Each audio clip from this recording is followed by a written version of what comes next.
and beans, potato, and drink.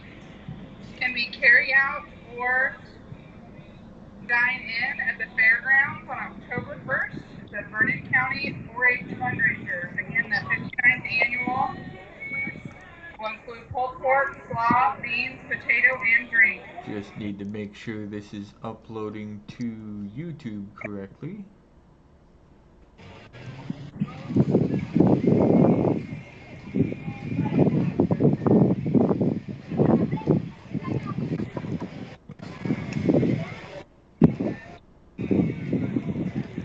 Alrighty, it looks like it is. So now I just need to go live on Facebook and I'm ready to go.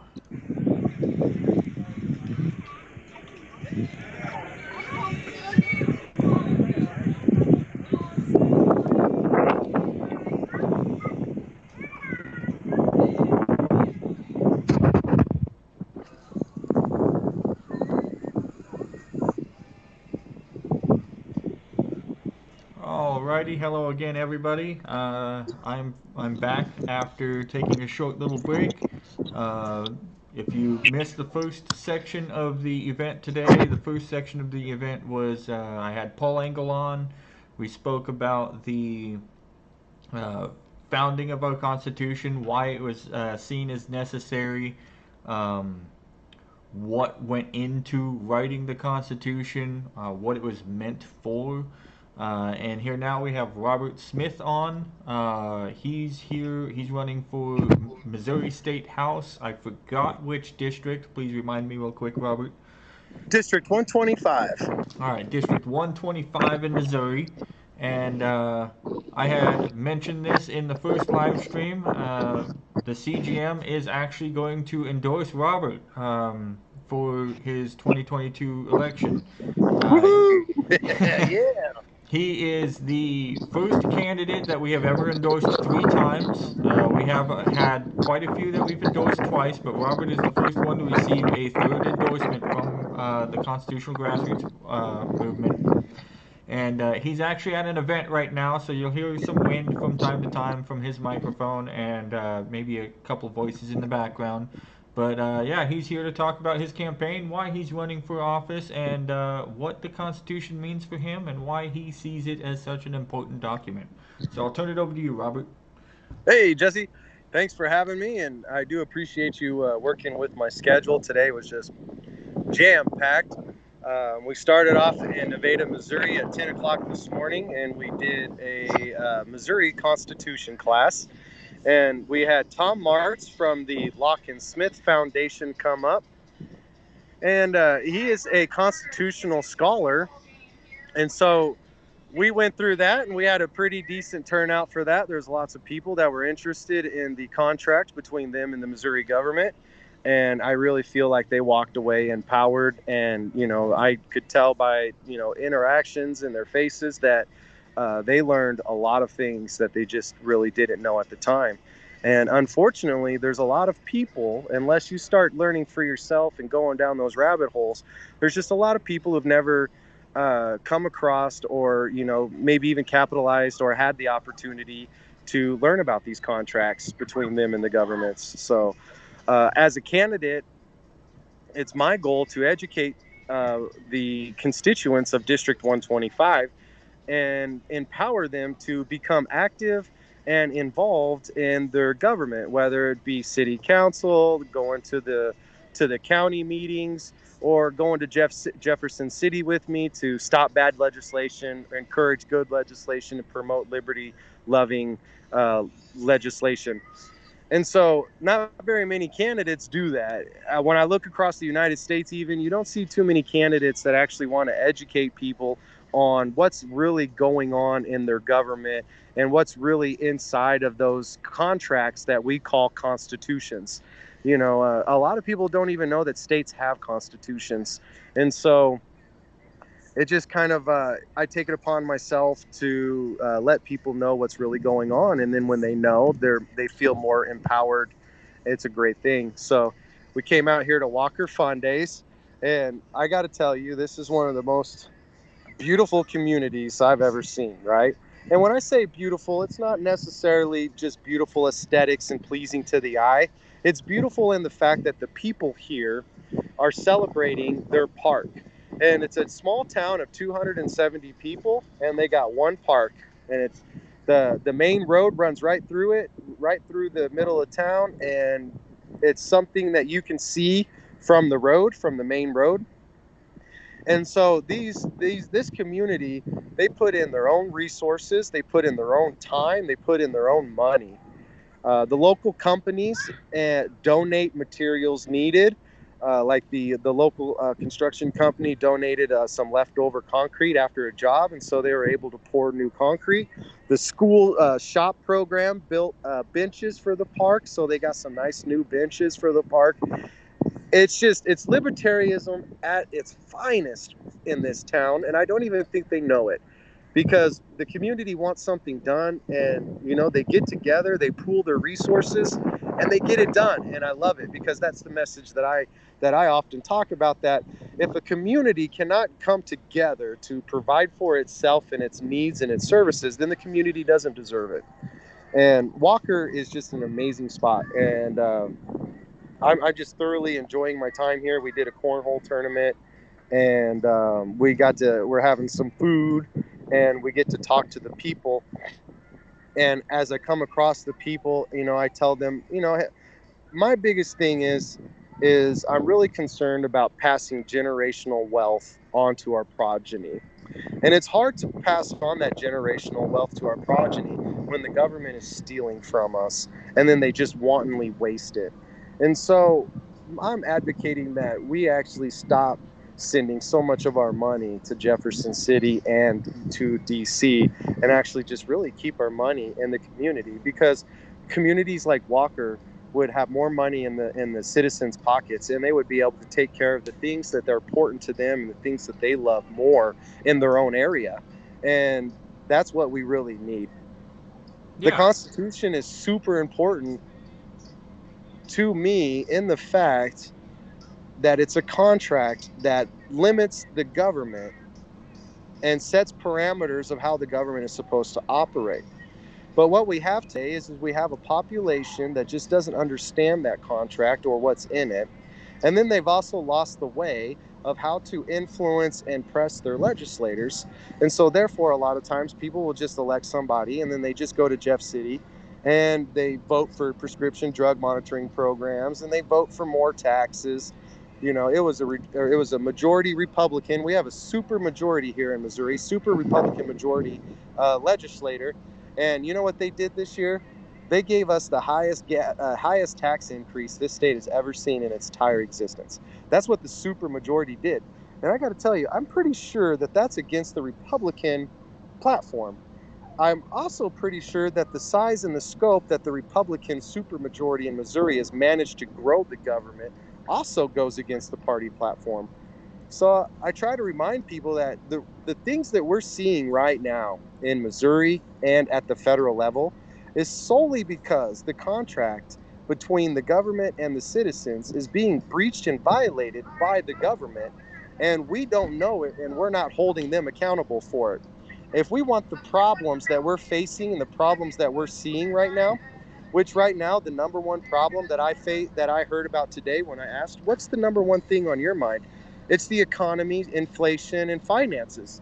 And that is basically, literally, all caused by the fact that our government is not operating within the contract that we have with it. We could just get back to it and make it simpler, and the fact that the government does less and is involved less, the citizens will be able to do what we need to do more efficiently, faster, better, and the whole 9 yards. And so these people here in Walker, that's what they're talking about. That's what they feel. That's what they know. And I'm very confident that most of the people in this town are actually going to vote for me now, because they know that I'm running, and that I'm able to articulate the true role of government, which is secure life, liberty, the pursuit of happiness, and the enjoyment of the gains of my own industry. That's what the government's supposed to do, is secure rights, not limit them, hinder them, regulate them. The government isn't supposed to tax them, license them, or anything like that. The government is supposed to secure those rights, not get in between you and those natural rights. Yep. And people use the word constitutional rights, and the Constitution doesn't grant the citizens rights. The Constitution enumerates what the government can do. If the Constitution doesn't give the government permission to do it, then the government cannot do it. It even says in several areas that everything that's not enumerated is retained by the people. Ninth Amendment says that anything that's not listed in this listed as a right in this Constitution does not mean that it doesn't exist, and that those rights actually belong to the people. It doesn't even mention the state. You don't hear about the state rights until the 10th Amendment. So the people of Walker they're just right on with how everything's going, and their understanding of what we need to do to change things. And I really hope that they follow through, because even though I'm going to get elected to go to Jefferson City, I'm not going to change everything by myself. I'm still going to need people to come to Jefferson City with me. I'm still going to need constituents to get involved and press their governor, press their other legislators that they have, and get involved and let them know that, hey, we're watching, and things are going to start changing, or you're just going to push us to a point to where we can no longer tolerate what's going on. Oh, for sure. And I mean, like you said, on getting people just educated on everything going on. Paul, when he was on before you today, he mentioned how John Jay made a statement before he passed away early on in American history, saying that the people need to know their Constitution. And he's right. I mean, if you don't know your Constitution, you don't know what those limitations of power are, and government is just going to walk all over you. When you look at the 18th and early 19th century here in the United States, he told a story of how one of our representatives went to a farmer to try and get his vote for re-election, and the farmer said, "I can't vote for you." And so the representative was, why not? And I didn't know this story before Paul had mentioned this, but the representative asked why not, and the farmer said, because you don't know your role of government.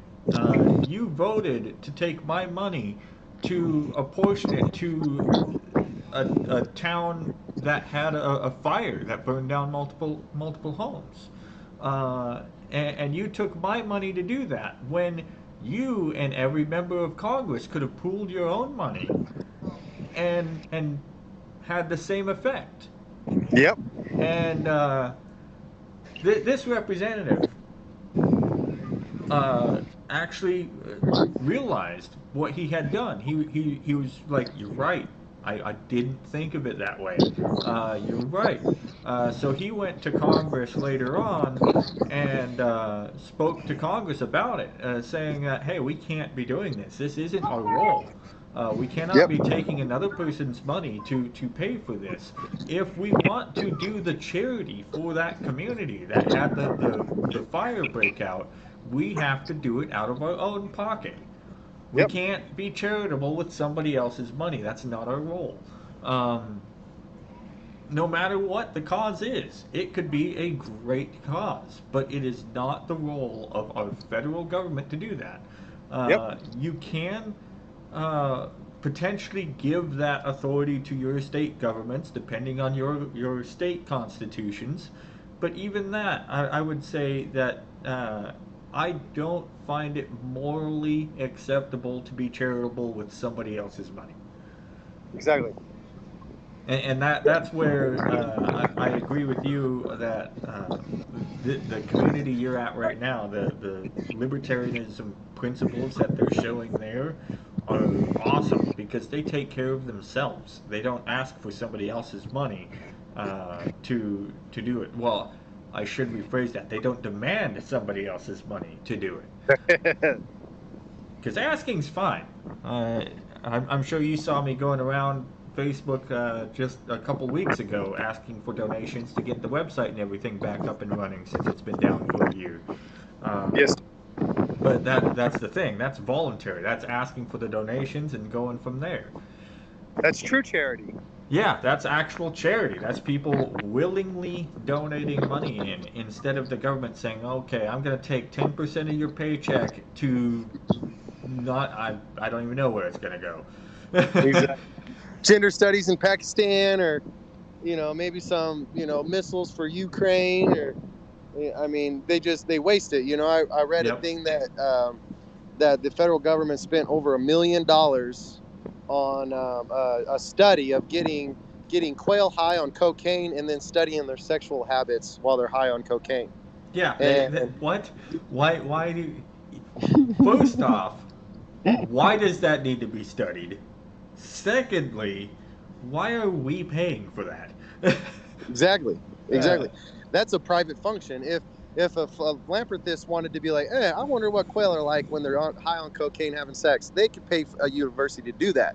But that's Right. not a taxpayer thing, Yeah. And then the biggest issue I have is like we have all these programs from the federal government that is just literally wasting our money. But the problem is we consistently spend $1 trillion over what we take in tax money and revenue. So my problem is like we're spending $1 trillion more than what we take in tax revenue, and we got to do things like get quail high on cocaine and watch them breed, right? Yeah. So we really need to knock that off, because if anybody out here went and ran their household like that, there's only a certain amount of time before your household or your business just goes under and you lose it all. And you have to start all over. But our government never goes bankrupt. Our government never stops, because our government will always demand to steal more from us. They will always grow. And if we don't start electing people who understand the true role of government and understand that this is not government money, that it is taxpayer money, and that the government is not a charity organization, and it is not a provider of goods and services other than the select few that are enumerated in the Constitution, which is usually about 35, depending on who you ask. You'll get 33 to 37 enumerated powers, and the government's way beyond that scope.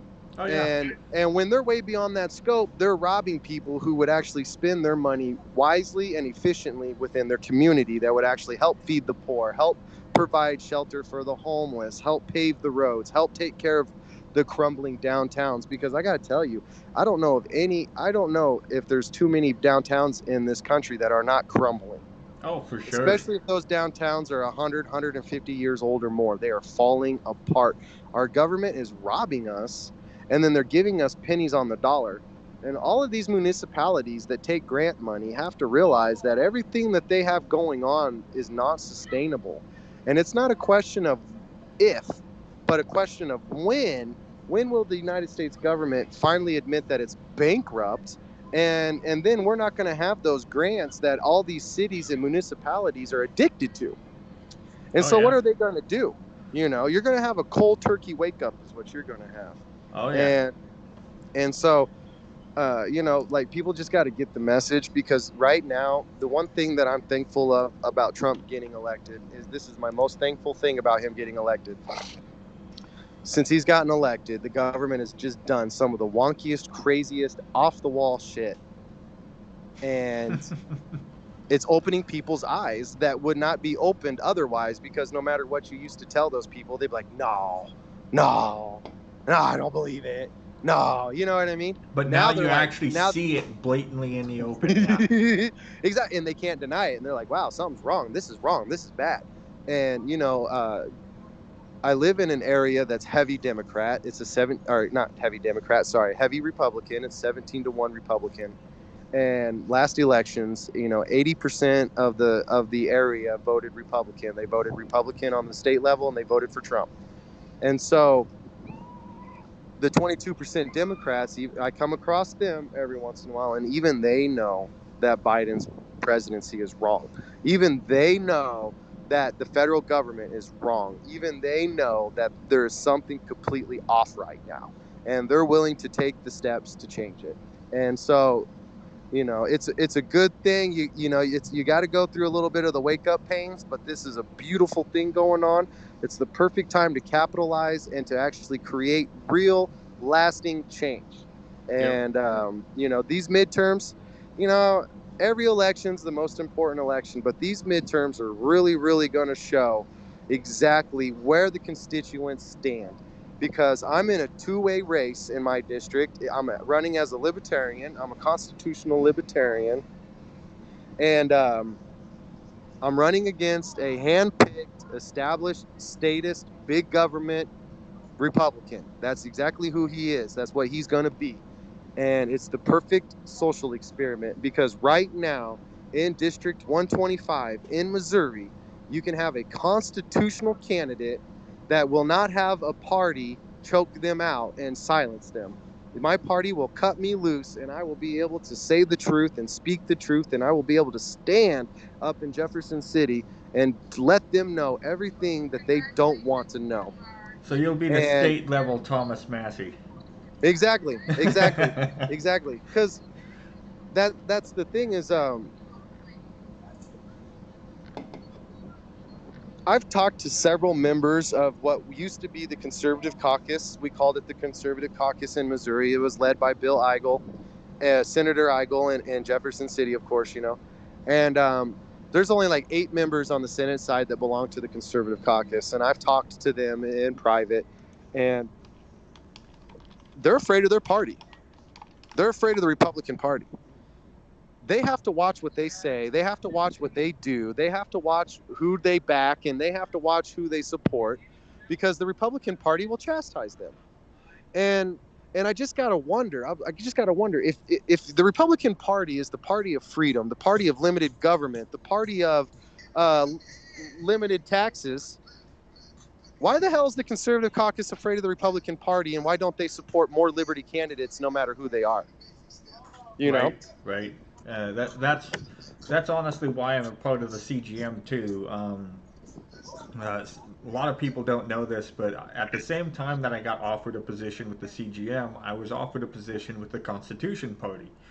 And the Constitution Party, while it has all the right ideals, it has the same like policies as the Republican Party, that they won't support or endorse or anything candidates of another party just because it's another party. Doesn't matter if the candidate aligns with their principles or not. And I knew that was just another path to no success. If you cannot work with other individuals with the same ideals just because of the letter next to their name, you're not going to accomplish anything. And, Exactly. And that's why I'm with the CGM, and that's why I will work with libertarians, with Constitution Party, Republicans. Hell, I'd even work with a Democrat if I found a constitutional Democrat, but to this date, no luck.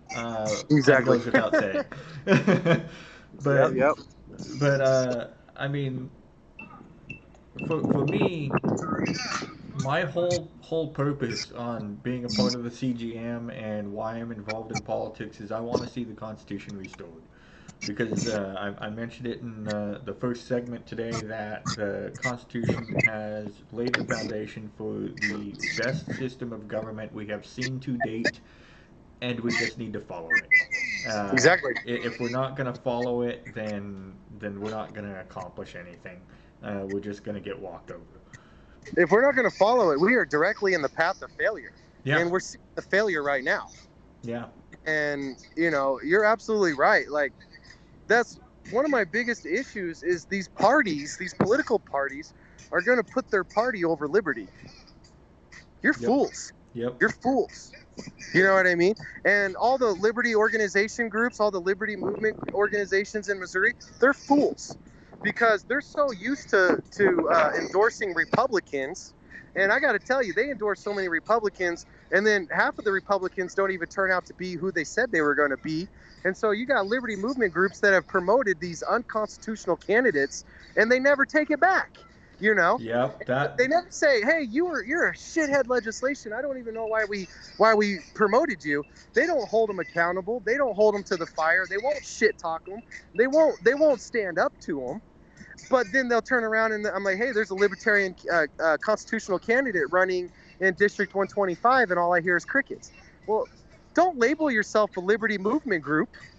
if all you're going to do is endorse conservatives, and I just did air quotes so nobody can see that, right? But if you're going to just endorse conservatives and not endorse actually liberty candidates, get the hell out of the liberty movement. You're not in the liberty movement. You're in the I'm going to promote conservatives, and sometimes I'm right that they're constitutional and sometimes we're wrong, but we don't talk about the times we're wrong. Yeah. And I you know, actually have an example of that with the CGM. I'm not going to list names because it's in the past, and I'm not. We don't make enemies with anybody. We literally will just endorse and support good candidates. We don't participate in the like defaming or trash talking or any of that. But we had a candidate that we had endorsed, and they made some very sketchy posts and opinions with regards to Margaret Thatcher, not Margaret Thatcher, the founder of Planned Parenthood. Why am I not remembering her name at the moment? Anyway, she made some controversial posts about her, about a Southern Civil War general. We didn't care much about the Southern Civil War general because it just is what it is. Everyone has their beliefs on that, and that's not going to really change anything. It also doesn't impact the Constitution or make you look like you're a bad individual or anything. But they made a couple sketchy posts on social media, and because of that, it did put the CGM image in jeopardy. I do believe that that person, if they got elected, would legislate well, but we had to withdraw our endorsement because of some posts that they made. yep. It's the only time that we have ever had to do that, but if somebody turns out to not be who or what we expect them to be, we will withdraw the endorsement, and even if we would still vote for them ourselves, because our goal as an organization is to endorse the best of the best, and that be it. The Yep. cream of the crop. We are not making exceptions. We're not making any mistakes with that regard. Even with regards to when we endorsed that candidate that I mentioned, like I said, I still believe that they would. I firmly believe they would legislate correctly. Yeah. It's just they had such controversial opinions on other matters that it just became a liability, and we couldn't Yep. hold the endorsement. Um, but thankfully, I mean, like, if you look at the past endorsements on our website and you look into who we have endorsed and why we endorse them, I am very proud of the quality of candidates that we have put forward. Yep. And if they ever got elected and um, did not follow the principles that they campaigned on, then we would withdraw the endorsement, Oh, yeah. and it would be as simple as that. A lot of the organizations that you mentioned, they not only do not withdraw the endorsement, they oftentimes double down on it and re-endorse the same person in the next election or for re-election. And it's kind of sad that Yeah. you'll get like a Mitch McConnell that'll get the same endorsement from a liberty organization year after year after year, and you're like, why? Yeah, it's nothing to do with it. And the liberty movements, they just got to freaking realize that the Republican Party is a placebo. Okay, if you want freedom and you're going to take a pill, you take the Republican placebo pill, because it turns out you think you're taking a real freedom pill, but you're not, because you don't get freedom. The Republican Party's never ever shrunk the size of government. Right? Now, people could say Trump got rid of some EPA stuff. Fine. But that's not shrinking the government, because the EPA still had the same amount of agents and the same amount of power and size and scope. It still had the same budget, right? Yeah. It just didn't have a certain jurisdiction anymore. I only And have one example that actually goes against what you said, though, and that's it's not going to pass, unfortunately. But you have Republican Representative Thomas Massey, who has introduced a bill, and it does have a co-sponsor to abolish the Department of Education. yeah, but it's not going to go nowhere. Yeah, it's unfortunately And not going to Massey's go not the anywhere. Republican Party. Yeah, yeah. You know what I mean? Like, it's sad he's a blackballed too. outsider. You know what I mean? Like, the Yeah. Republican Party literally has put him off to the side as a kooky guy. Yeah, And he's not. it's- He's the real constitutional guy. Yeah, it's you know? sad too because the Republican Party doesn't need to be a placebo. They have the right party platform, but the establishment in power just it talks its talk, but it doesn't walk its Yep. walk. The Republican Party's full of neoconservatives, right? The neoconservatives want the welfare state. That's why they don't ever shrink it or dismantle it. And the neoconservatives love the industrial war complex to invade, destroy, and rebuild countries. Those are your neoconservatives, and that's who everybody's been voting for some reason. You know, you have these constitutional people, and they'll lose in the primary.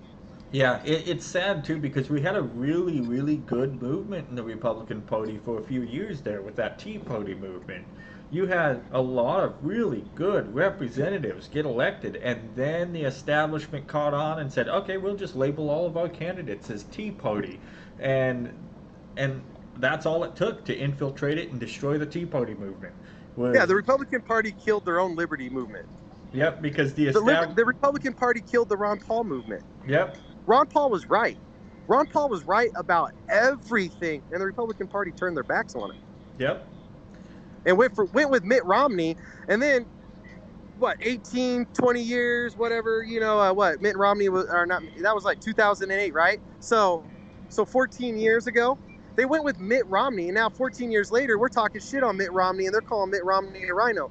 Duh! We saw that 14 years ago, but the Republican Party couldn't catch on. I'll admit, though, I actually kind of fell into the trap because the big talking point, and I was young then. I'm only 31 years old, so I have a little bit of an excuse of being a dumb kid. But Yep. But I kind of fell into the trap on that because the big talking point on Ron Paul was that he's a do-nothing representative. He doesn't vote for anything. He votes no on everything. He doesn't get anything passed. Yada yada yada. He's just been in Congress for X amount of years and he's never done anything. And when you look at the voting record, you're right. He hasn't done anything. But when you look at the principle of his voting record, he did everything he was supposed to do. Exactly. He's another Mike Moon. Here in Missouri, we have Mike Moon. Mike Moon's a 100% constitutional senator. He's blackballed. The Republican Party, the supermajority, the party of limited government, the party of reducing taxes, the party of freedom, blackballed their 100% constitutional representative. You know what I mean? Yep. And that's what happens when constitutional representatives get in and go. One person can't do anything. It takes a collective. Yep. So when you expect somebody to go in there single-handedly, I love it when presidents beat their chest and talk about all they're going to accomplish. Oh, yeah, I'm going to do this and do that. Yeah. You're not going to get shit done. Congress does it, fool. You just sign it. You know what I mean? And so these people fall into that. Oh, God, this president's going to be the world's greatest president. And he's talking about, and then, you know what? The Republicans and the Democrats have all had trifectas. Obama had a trifecta when he got elected, and he was just swearing up and down, and he was promising Planned Parenthood that he was going to pass this legislation in favor of abortion. And he didn't do it in the first 100. He didn't do it in the first 200 days. He didn't do it in the first year. He didn't do it in the first 2 years that the Democrats had a trifecta where they could have passed it if they wanted to. That's because the duopoly is not going to do shit for you because they're not designed and they're not wanting to do shit for you. Yep. You know what I mean? And the Republicans do the same thing. Trump had a trifecta. They didn't do jack shit. Oh, that was embarrassing. They didn't repeal Obamacare. They didn't limit taxes. They didn't bring our troops home. They didn't stop the unconstitutional wars. They didn't do nothing. And then what they do 2 years after their for the last 2 years, they lost the trifecta. And then they kept saying, "Oh, the Democrats are blocking us. The Democrats are stopping us." Yeah. Please, man, We need to wake up. People need to wake up and start looking at what's really going on. Yeah, that was absolutely embarrassing, and it's also sad because you get so many people that just wanted to blame the swamp rather than blaming reality. Um, but uh, it was so embarrassing that you had so many members of Congress campaigning on "We will repeal Obamacare." Yep. And then as soon as that came by and they had the vote on Obamacare, it got defeated by one vote because McCain wanted to be an absolute ass about it and issued the final vote of a no with a thumbs down on camera. There's your Republican placebo supermajority. And ladies and gentlemen, if you're listening right now, that's all you're going to get. That's why you got to start voting different. Now, there are Republican candidates that are going to talk about the Constitution, but the people need to start quizzing the candidates on what they know. Because I'll tell you one thing right now, my opponent, Dane Deal, cannot articulate the true role of government. He cannot articulate what's in the Missouri Constitution. He cannot articulate what's in the U.S. Constitution. He cannot do these things. I asked him if he was going to debate me, and he said he had no reason to. And the reason why he doesn't have a reason to debate me is because I would literally destroy him in a debate. Up and down, and I would whoop him like he was a raider. You know what I mean? And it's just, that's just the way it is. And, you know, these people that refuse to debate, these people that cannot articulate their political philosophy, these people who are just like, yeah, I love teachers. Yeah, save the schools. Yeah, I'm pro 2A. Yeah, I love this. They can't articulate how they're going to protect you. They can't articulate how they're going to do things. And if they can't debate one person, how the hell are they going to go to Jefferson City and debate 100 people to secure my rights? You know what I mean? For sure. We got 104. Oh darn it, 130 something. Was it 137? Shoot, I can't remember how many House of Representatives there are, but there's 100 plus. You can't debate them if you can't debate one guy. You're not going to stand up for my rights if you can't debate me and tell me what my rights are. And if you can't articulate what our inalienable rights are and the true role of government, you're not going to go there and do a good job. Plain and simple. And so we as constituents need to start asking those important questions. Hey, what's the true role of government? What does that mean to you? Yep. When you get elected, what is your role in the government? What are you going to do? You know, how are you going to do it? You can't just say, I want to lower taxes. Well, that's great. How are you going to do it? You know what I mean? And do you have any plans? Do you have any ideas? Like right now, we're already working on legislation that I'm going to sponsor when I win. Dane Deal's not. Dane Deal's going to show up, prop his feet up, and he's just going to vote with establishment votes. Yep. I can guarantee it.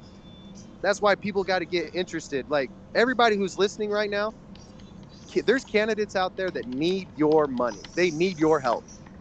Money gets the word out. I just mailed out 4,968 mailers to one town, and I couldn't hit everybody in the town. It cost me $1,100 for the mailers, and it cost me $929 to mail it. You know what I mean? Yeah. So with that being said, Robert, I know you've got a busy day, and I've got my next guest, Patrick Holland, on after you. So yes, sir. I'll wrap it up with you. But do you have any final words, like where people can donate for your campaign, how they can assist on your campaign, and anything else you'd like to add? Yep. Social media warriors are always welcomed. Any type of likes and shares and any type of talking and saying, hey, you know, sharing stuff and saying this guy knows what he's talking about really helps us out. Also, you can find me on Facebook at Robert E. Smith Fights for Liberty. And then my webpage, you can donate. There's a secure link. My webpage is showmesmith.com. And I thought that was very appropriate because we're the Show Me state. And I'm going to show this state exactly what the Missouri Constitution is and exactly how to uphold it. I'm not going to just show you, I'm going to educate you, and I'm going to encourage you to participate. If I have to spend my own money to rent out vehicles to haul my district to Jefferson City to civilly press our legislators, I'm going to do it. And so you can donate at showmesmith.com. And you can find me at Robert E. Smith Fights for Liberty. And get involved. Even if you live out of state, a small $20 donation, a $100 donation is going to go towards educating my district. So these mailers that I sent out, my mailers aren't just chest thumping stuff. It's not just like, I'm going to fight the Biden agenda. I'm pro Trump, Trump agenda all the way. It doesn't say shit like that. It actually gives you an education. This last mailer has an education about gold and silver, and it's sound money technically. And all of my mailers that come out and everything that I do is going to be generalized to educate the constituents. So when you vote, you're not just sending out a piece of mail, or not. When you donate, you're not just sending out a mailer that is just a garbage junk piece of mailer. You're actually helping educate people on their natural rights. You're helping educate people on the true role of government. You're helping educate people on sound money. And you're helping educate people that there is a very educated, wise, very understanding, viable, libertarian, constitutional candidate running in District 125. So every dime is going to get used towards that. And if I have any money after my campaign, I'm going to donate it to the Missouri Freedom Initiative, so that way they can keep pushing for the gold and silver legislation, if I'm allowed to. I might have to look at the rules. I might not be able to donate, but I will donate everything that's left to charity, so of some sort. I want to educate people. I'm not just talking about what I'm going to do in Jeff City. I'm talking about what we're going to do in Jeff City, and that's because we're going to do it. I'm not going to go down there by myself. I'm going to go down there with my constituents. I want the people of Jeff City to be like, damn, Robert brings his district to Jeff City with him. You know, I'm a threat to the status quo, and that's why I need your help. That's why I need the CGM's help. That's why I need everybody who sees this. $20, $100. If you got the money, $2,000, and I'll make sure a bunch of mailers go out. So once again, that was Robert E. Smith Fights for Liberty on Facebook. And my campaign page is showmesmith.com. I've received several endorsements. I received the CGM endorsement. I've received an A+ on Informed Healthcare Choice endorsement. I've received the Mises Caucus endorsement from the National Libertarian Party. And I'm actually currently working on several others. And so the more that people help, the more that people donate, that's legitimizing that I have support, and that helps people who might have a little bit of cold feet. That helps them kind of jump in and get involved. So please help me out, help Liberty win, because what's going to happen is I'm going to help Missouri learn what a sovereign state is. I'm going to help Missouri learn what the 9th and the 10th Amendments are, and Missouri is going to be the leader in the freedom movement across the nation when I get elected. All right, awesome. Thank you, Robert. I will let you go now, and we'll have our next guest, Patrick, on in just a couple moments. Thanks. You guys are going to love Patrick Holland. Jesse, once again, I thank you so much for having me, and I look forward to doing more with you. Awesome. Same here now that I'm finally getting up and running again. Yeah, I'm glad you are, man. I support you all the way. All right, have a good day. You too, sir.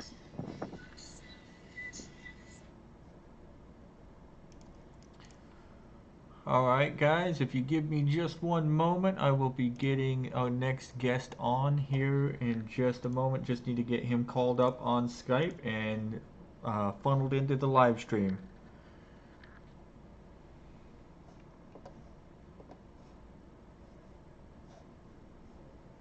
Hey Patrick, how's it going? I'm going to get you fed into my live stream in just a second here.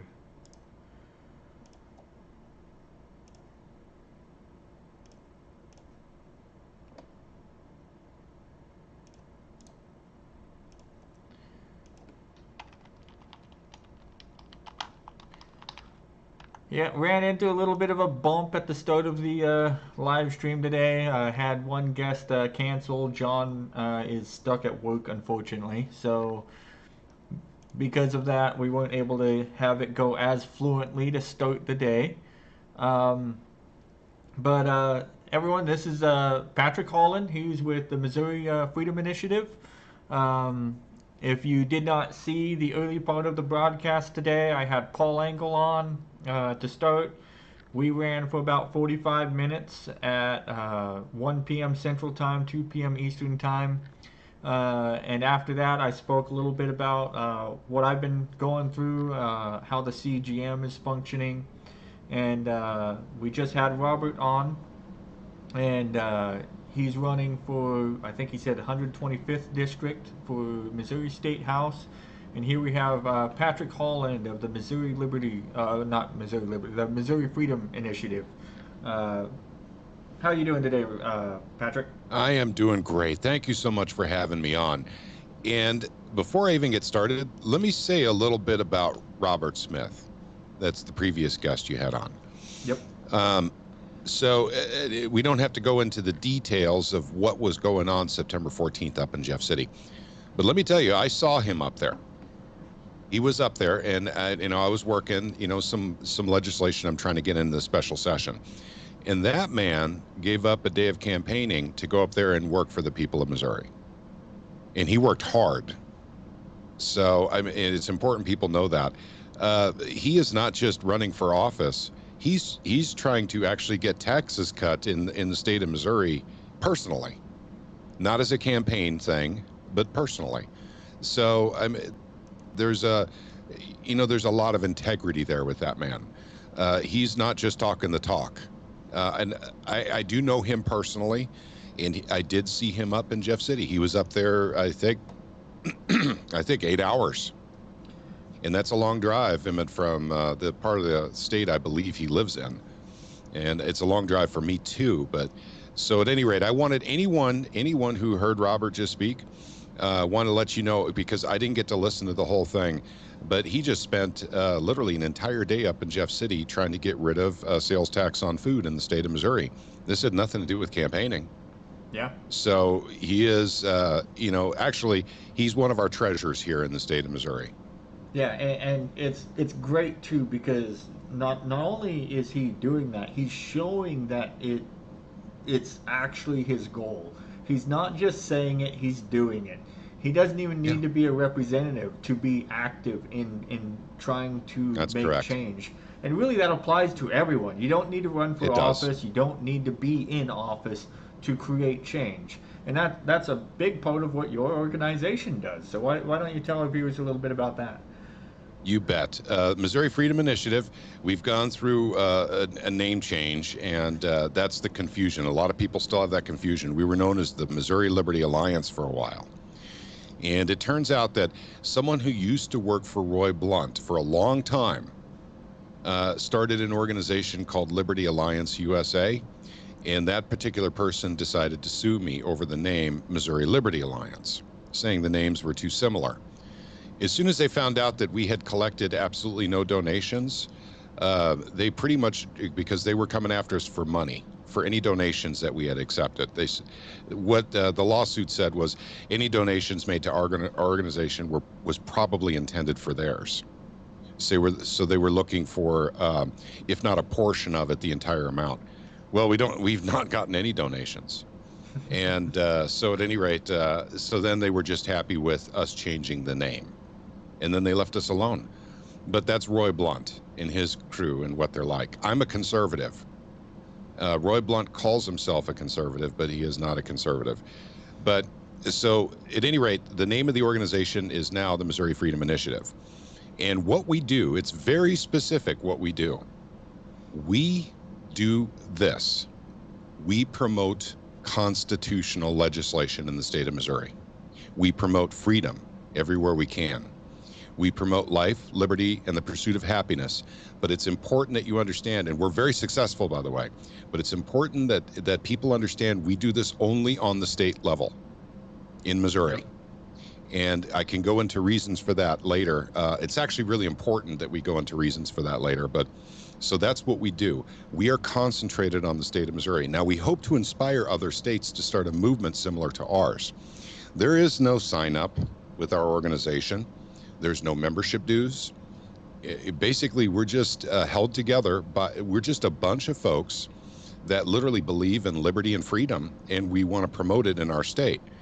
And part of the inspiration for what we're doing was SAPA, or the Second Amendment Preservation Act. That's how the whole thing got started.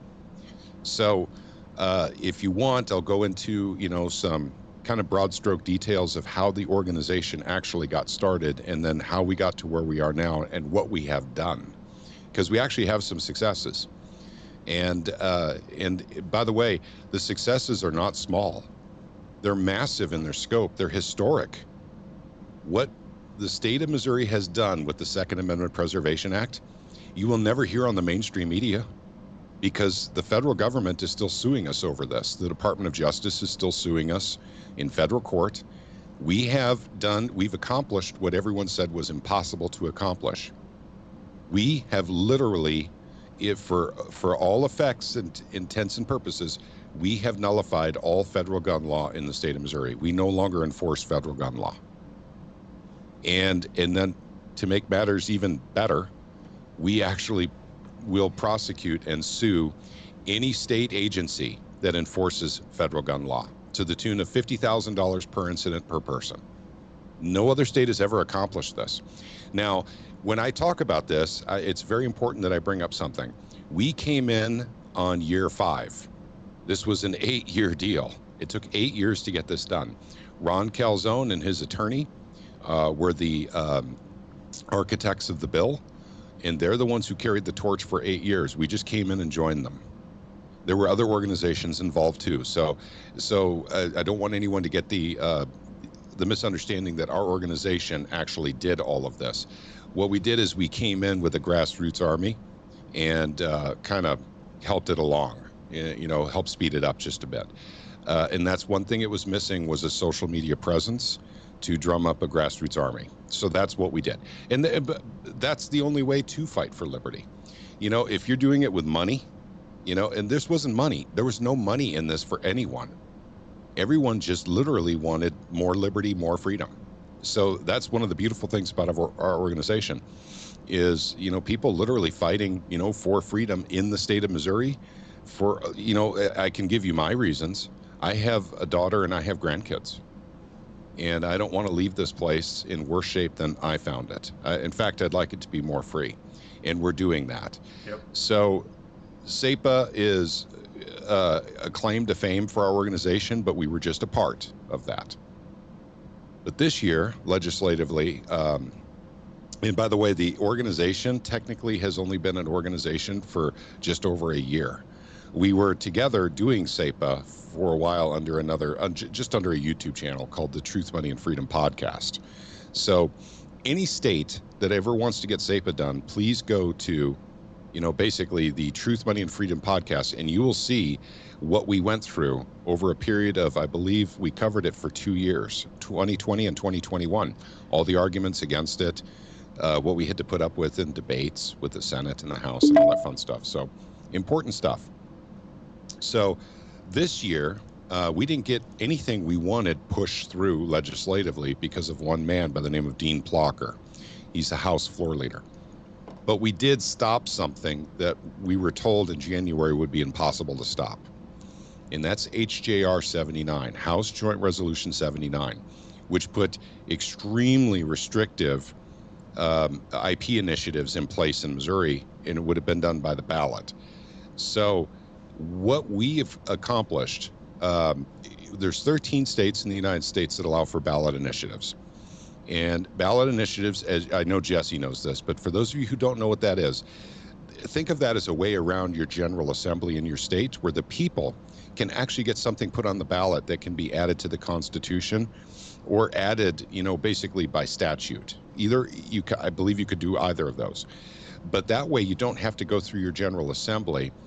In red states like Missouri, you have to use initiatives like this for instance, marijuana. If you want to legalize, legalize marijuana. I don't like that term. Decriminalize marijuana is a better way of saying it. And by the way, I am not a pro marijuana guy. I am very neutral on marijuana. What I'm pro on is a deregulation of hemp. And that's very important to me. The state of Missouri, if we had the hemp industry here, holy mackerel, there'd be no stopping us. I mean, there's so much we could do here. Anything from biodiesel to, clothing manufacturing. I mean, hemp's got like 30,000 uses. You guys can look at it. Concrete, Go ahead. yeah. Concrete. Of things. Yeah. A lot of things. Yep. So that's what I'm all about, is total deregulation of hemp. And so that goes in hand with decriminalizing marijuana anyway. So, but at any rate, that's why you need ballot initiatives, is to be able to do things that don't involve your state government anymore. If it's impossible to get something done through your state government, you have the ballot initiative. And Well, can I intercede real quick on that? Sure. In Washington State, I don't know if it applies here as well, because I've only been here for 3 months now, but in Washington State, we had ballot initiatives too. And one of the things that we could actually use them for in Washington is to repeal laws that have been passed by Congress. Yes. Yeah, I do believe we could do that too. Yeah. So, but what our group did, and there was help, by the way, we kind of spearheaded it, was actually prevent HJR 79 from going through the legislature. The Senate didn't end up having a hearing or a vote on it. It passed through the House like a hot knife through butter. I mean, this is actually something where our organization disagreed with the vast majority of Republicans in the state of Missouri, because the Republicans wanted this. And I understand their reasons, but there was a better way to do it, and Dean Plocker wouldn't allow the better way on the House floor. It gets very technical at this point, but a floor leader, in a General Assembly can actually prevent bills from being read, debated or perfected on the floor so it can get a vote. We have a floor leader, his name is Dean Plocker, and he prevented a whole bunch of bills from going through, really good ones, that would have increased the liberty and the freedom of the people of the state of Missouri. And those didn't get any floor time whatsoever. And we've looked into him, and we've seen who's contributed to his campaigns, and we finally understand now. We knew that his vote was for sale. What we didn't realize until this year is that his entire office was for sale. And that's what we had with Dean Plocker. So, but at any rate, we worked with Show Me Integrity, with Missouri First, and other organizations to actually prevent that vote from happening on the Senate floor, because there's a better way to solve our ballot initiative issues in the state of Missouri. It's just because one man didn't want that option on the floor. Shouldn't stop, the state of Missouri from seeing what all the options are. And so that's where we're at. But that's the two things that we've truly done in our organization. We were instrumental in helping to get SEPA passed in its final 2 years. And then also we stopped HJR 79. And we're working on other things right now. Right at this minute, if you're watching this and if you're in the state of Missouri, we're trying to get sales tax on food removed in the state of Missouri, because the governor's looking to cut taxes. This is the perfect way to do it. Now, others can disagree, and we can have a really good debate on this, but I'm telling you, from all the reconnaissance that we got done on September 14th, literally just this past Wednesday up in Jefferson City, this has broad bipartisan support. This is something that should be a no-brainer, should be able to get through, but the governor gets to make the call. It's his special session. So we need to convince the governor that this is the right thing to do for Missouri. Also, silver and gold. We're very big into silver and gold in our organization, and that's something we'll be pushing legislatively in 2023.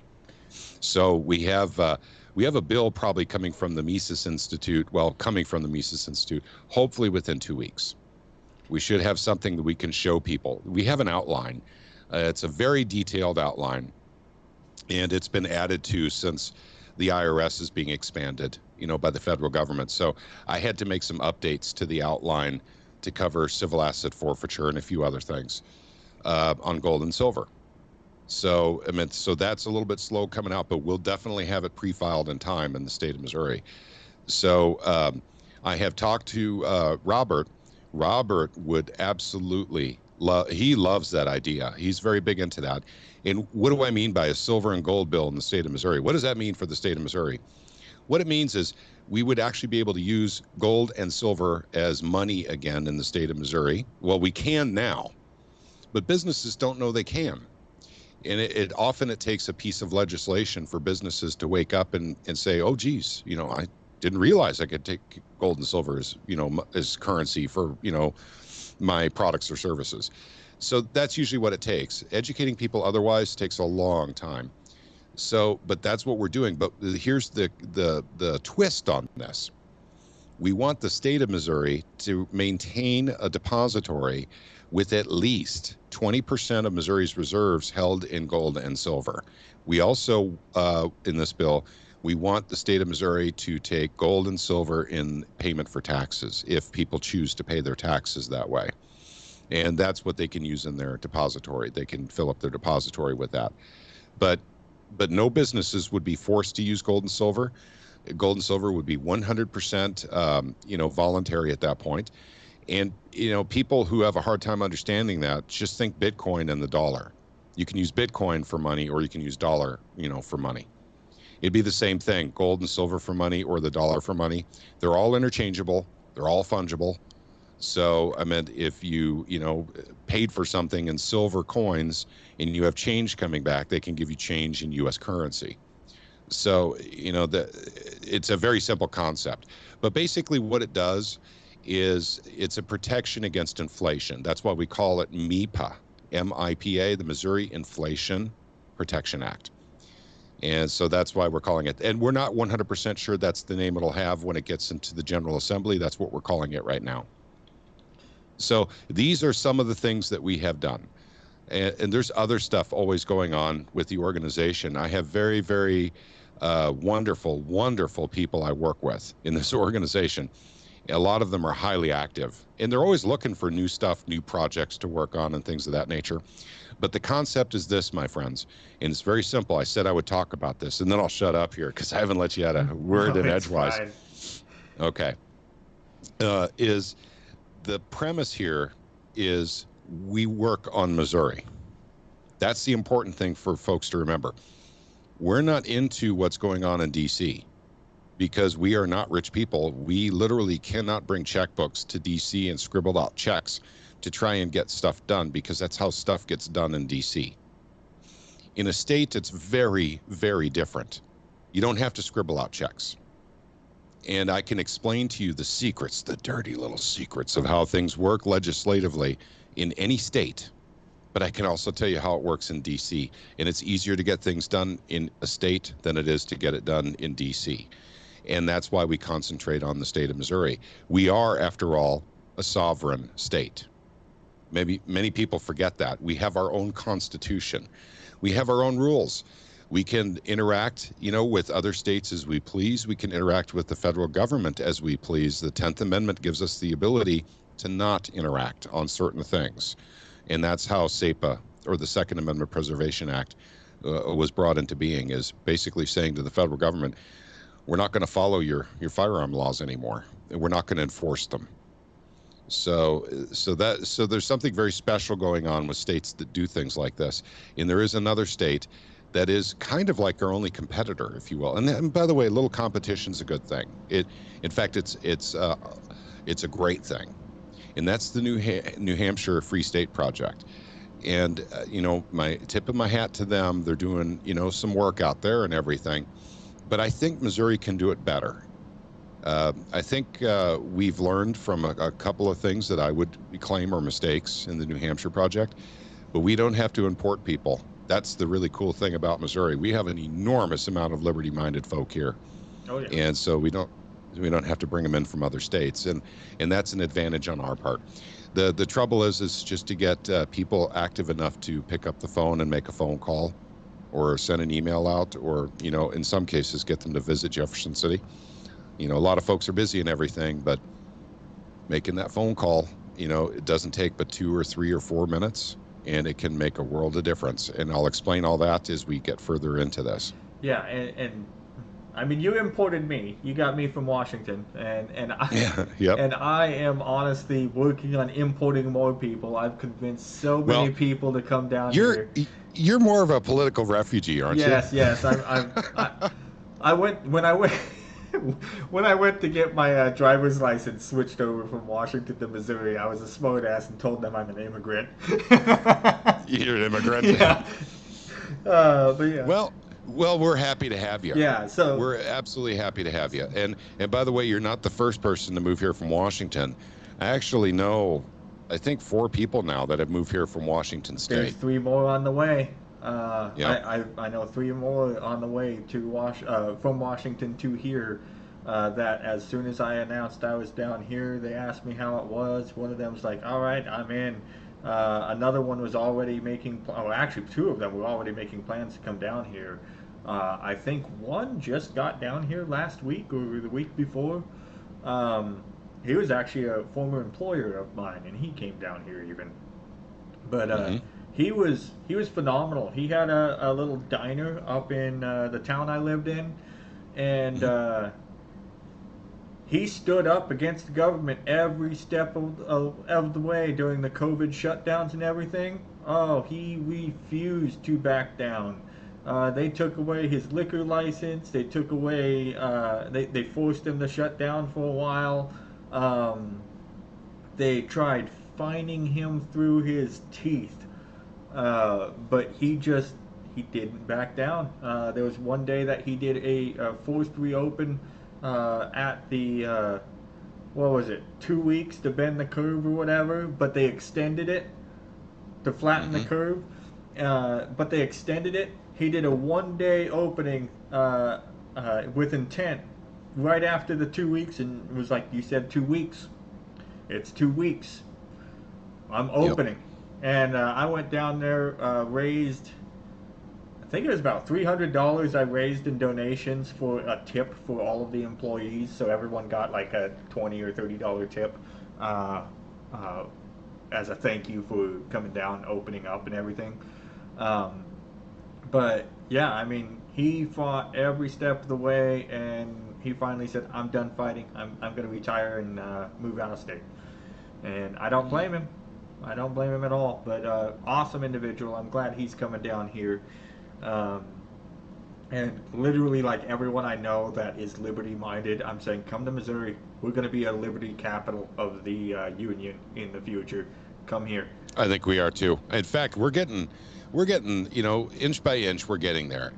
We could talk about the Freedom Index, and how much credence can you give that? Because taxation has an enormous amount to do with that Freedom Index, and Missouri certainly isn't the best. We have higher taxes than many other states. However, on the flip side of that, legislatively, we are definitely a freer state than most states. Oh, yeah. Oh, yeah. It's so, you see, this is, and by the way, anyone ever watches this from the New Hampshire project, I mean, forgive me, but this is my opinion. My opinion is the reason why the New Hampshire Free State Project is kind of at a standstill right now, it doesn't seem to be going anywhere, is because they concentrated on getting rid of taxes first. What that did is that invited, there's a bunch of socialists in New York, very wealthy socialists that wanted part of that action. They don't want to pay taxes either, by the way. Socialists want everyone else to pay taxes, not them. And they moved into New Hampshire and started, I believe it's called the Granite State Project. And that was moving as many socialists in there as possible so they can keep the low taxes, but they can keep incorporating much more totalitarian rules, regulations, and laws in the same state while maintaining the low taxes. That makes sense. Well, yep. So basically, we're doing it the other way around. We're just going to concentrate more on the legislative side. We have an opportunity to get rid of a tax right now because the governor's called for a special session, and the theme of the special session is, of course, tax reduction in the state of Missouri, because we're bringing in way more money because of inflation. Taxes are a percentage of sales, therefore the taxes have gone up, and they're bringing in way more than they need for their operations. So under the law, under Missouri law, they have 2 options. They can either grow government or they have to cut taxes. Those are their 2 options by law. So it's a red state, so we're generally pretty conservative here. I mean, the state is definitely conservative. General Assembly, we've got 1 or 2 rhinos, actually more than 1 or 2, but so it's always up in the air. But the governor has set the stage by saying it's time to cut taxes.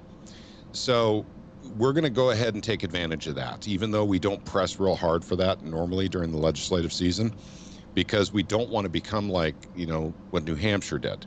We don't want to attract people here because of low taxes and then have to deal with fighting them on the legislative side, trying to get, basically regulations removed and become a freer state. So But at any rate, we are working very hard on the elimination of sales tax on food. And I hate to say it, we need to compete with blue states on this. There's a lot of blue states out there that don't have sales tax on food. Washington. Yes. Washington doesn't have an income tax either. Yeah. So yeah, we're working on that too. But one step at a time. One step at a time. Let's get a few more freedoms first.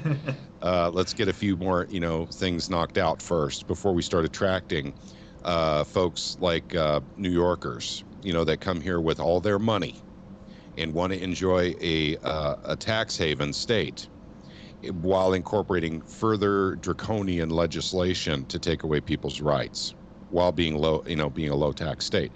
Once again, my impression, that's what's going on in New Hampshire right now.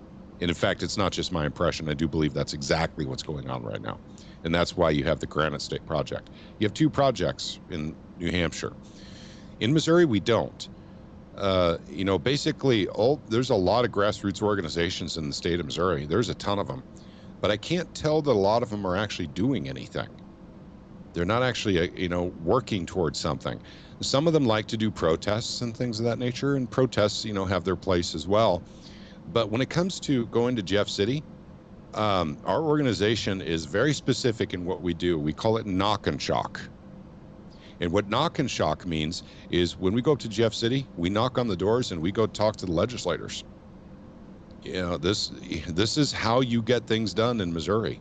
It's probably how you get things done in a lot of red states. So the most effective you can possibly be to get things done in the state is to do FaceTime with the legislator. That there is nothing more effective than that FaceTime. So therefore, knock and shock. Why do I call it knock and shock? Is because a lot of times legislators are hoping people don't come by and talk to them. And so that doesn't mean all of them. There's plenty up in Jeff City that are very happy to see you. Trust me. In fact, Sherry Tolshen-Reich, comes to mind immediately. She is so happy to see people from her district come up and visit. I can go on and on. Herman is great. And Bratton. And Bratton, Senator Bratton, Rick Bratton, you go to his office, it's often quite crowded. I mean, his constituents absolutely love the man.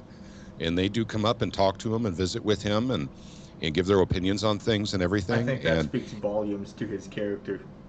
Yes, it does. And we saw this, on the 14th. When we were there, of course, Americans for Prosperity were up there at the same time. They were holding a rally. And I did not go to the rally, not because I don't like the folks, from that organization. I love them. But the thing is when I go up there, my time is more valuable knocking on doors. So I don't generally participate in rallies.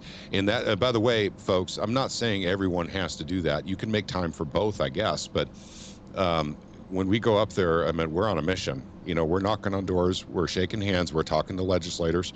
And if we can't see the legislators, you talk to their LAs, their legislative assistants.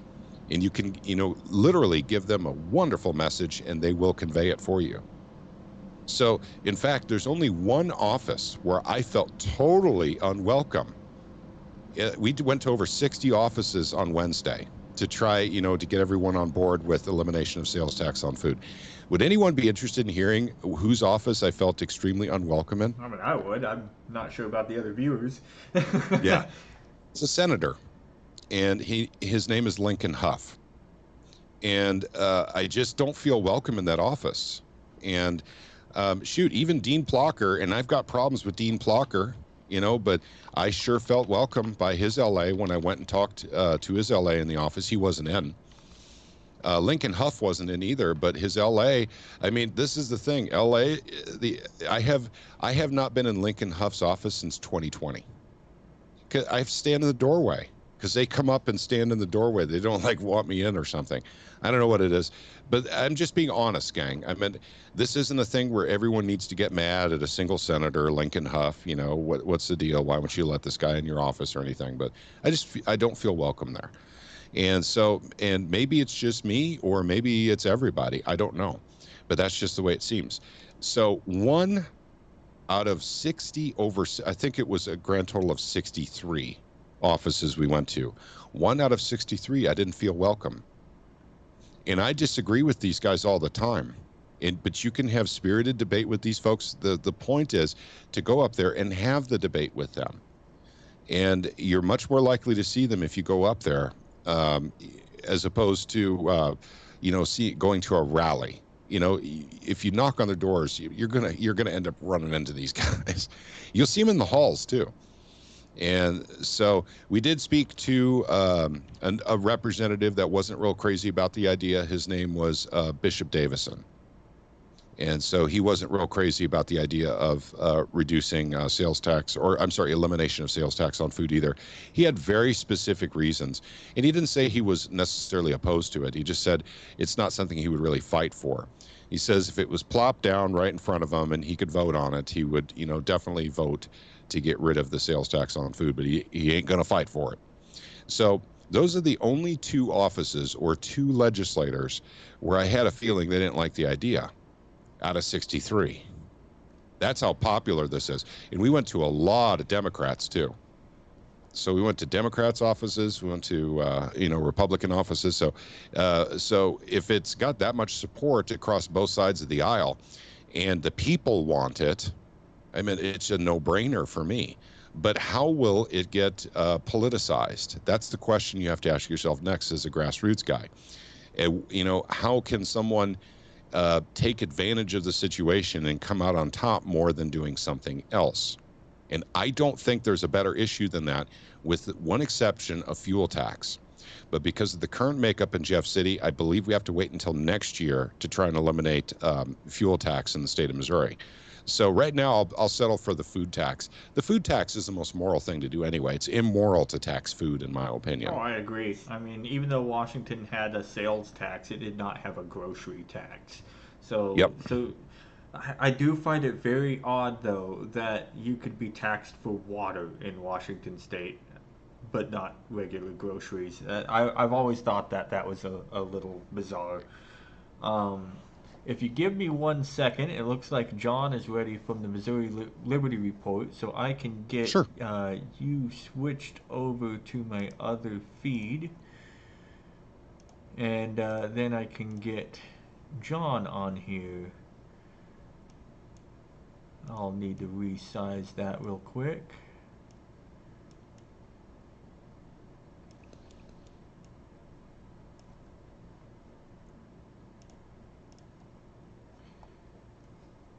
All right, let's get John added to this call real quick. Sure thing. Love to talk to John.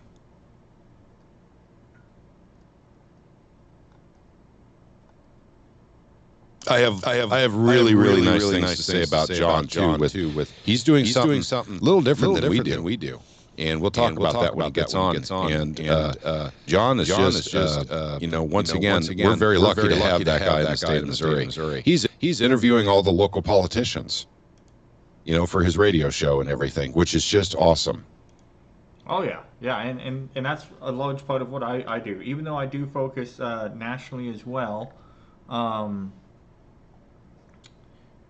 Oh, my stream just kind of goofed up on me. Give me 1 second. But even though I do focus a little bit nationally as well, it's a lot of the same concept.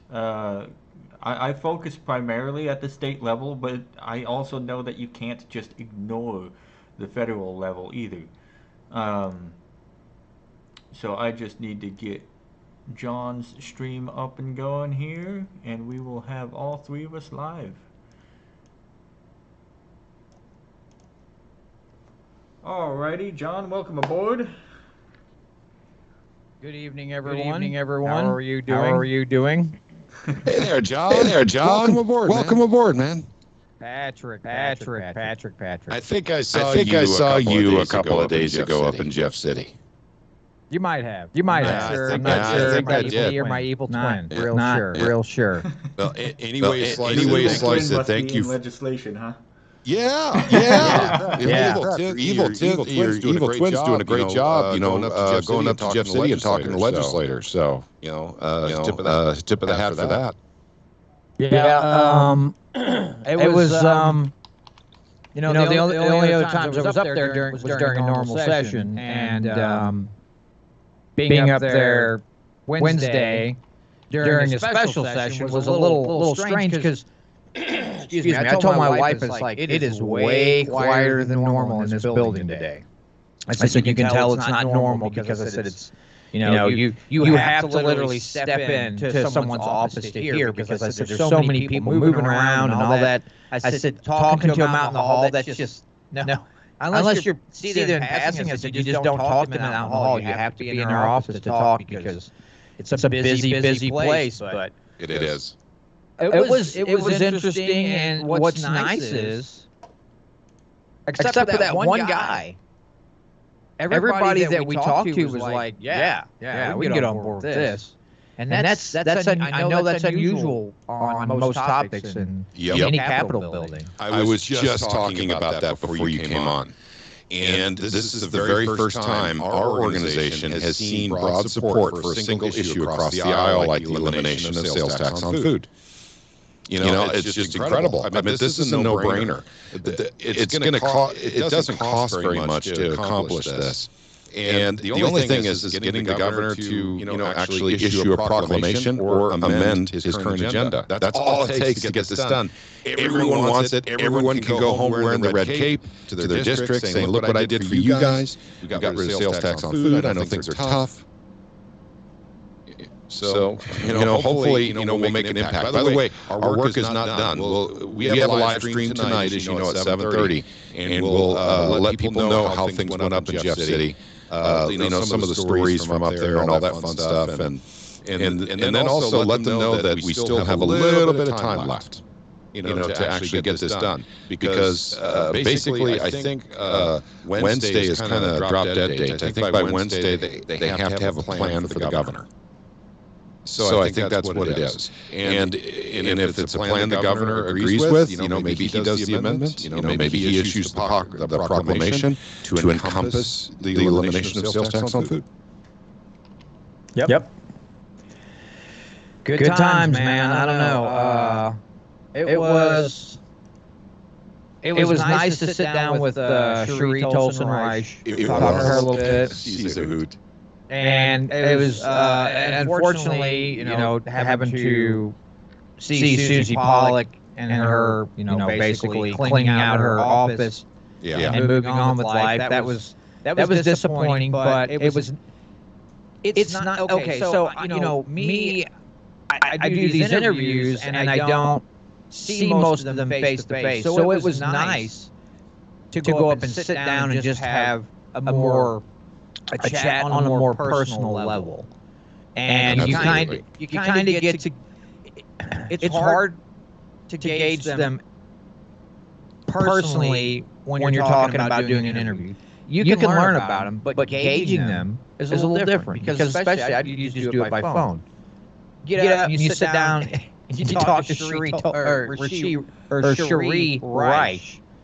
She's just as funny and clever and firecracker as she was on the phone. And it was just, again, like I told her, I don't agree with her on everything, but I know where she stands, and she is such a fun person to talk to.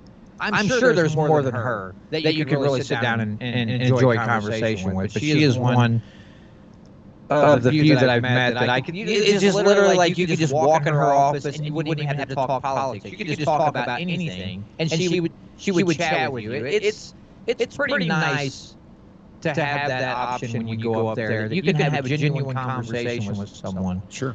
And not feel like you're like, oh, what's this little peon want from me today? You just go in there and just talk. Yeah. It was great. Yeah, well, even going into, Senator Bratton's office. But every time we go there, it gets full real quick. But he is very available. If he's in a meeting, of course, you're not going to be talking to him until he's done with the meeting. But another nice guy to chat with, and once this is, if I give anyone any good nuggets of information to go home with today, it's that your state representatives are generally very approachable. Just go up to the Capitol and visit with them. In fact, they appreciate the fact that you've come up all that way to come and visit with them. When you're their constituent, they love it. They really do. They want to know what you think. Most people think, well, gosh darn it, I've already tried to, I've already voiced my opinion to my federal guy, so, and he's not responsive. Therefore, oh, shucks, man, I just give up on politics altogether. This is not the way it works on the state level, gang. Yep. It's very different. And by the way, your local guy may disagree with you. Once there's about 10 or 12 people calling with the same opinion you have, you'd find that he might be changing his opinion at that point. And yes, 10 or 12 phone calls. I did not make up that number. That's actually pretty accurate. So it doesn't take a whole lot of folks to get something good done in a state as opposed to getting it done in the federal government. Once again, you have to bring your checkbook with you when you go to the federal government and visit your representative or your senator. You don't have to do that at the state level. Yeah, I would say, and I think we'd all be in agreement, there would be only one person in D.C. that if you could sit down and talk to them, if they were available, that you wouldn't have to bring a checkbook, and that's Thomas Massey. Yep. Yeah. He'd probably be the only one you wouldn't have to, like, literally sit there and make it rain on him, and then he'd be like, oh, those hundreds, my ears have opened magically. No, I'd be the only guy I could think of. But he's not my, he's not my congressman. So, right. Unfortunately, it'd be great if we had Thomas Massey's representing us in D.C., but we're not quite that fortunate. We get the Roy Blunts and the Yep. Luke DeMeyers and that, and it's like, I mean, Luke DeMeyer isn't a Blunt, okay? So there is that, but as far as freedom-loving representatives at the federal level, we are, like most states, severely lacking. And just to kind of reiterate what Patrick's been talking about, again, and I've told this story a few times. When I met Patrick and started talking to him about this, I was like, I just don't see how you can just go up to the Capitol and talk to these people. This just doesn't seem, something seems shady here. I felt like I was going to go in there and there's a big trap door going to open up in the floor and I was going to fall in the pit with all the other people who thought they could do it too. And then Patrick would be like, psych, and pointing at me from the floor above. But no, it's absolutely true that you can go to your capital. Now, we're not saying that you go up there and everybody's just like, oh my goodness, I agree with everything you said. But the majority of them are willing to have a conversation. And that's more than you can get out of your federal level. And sometimes, depending on where you live, if it's a more populated area, sometimes they're more approachable and will listen to you more than even city aldermen or mayors will. Yep. Now, think about that. You could talk to, depending on what city you live in, you could talk to the mayor and like, ugh. I mean, let's look at it this way. The Columbia School District, the school board, passed new rules a week or so ago.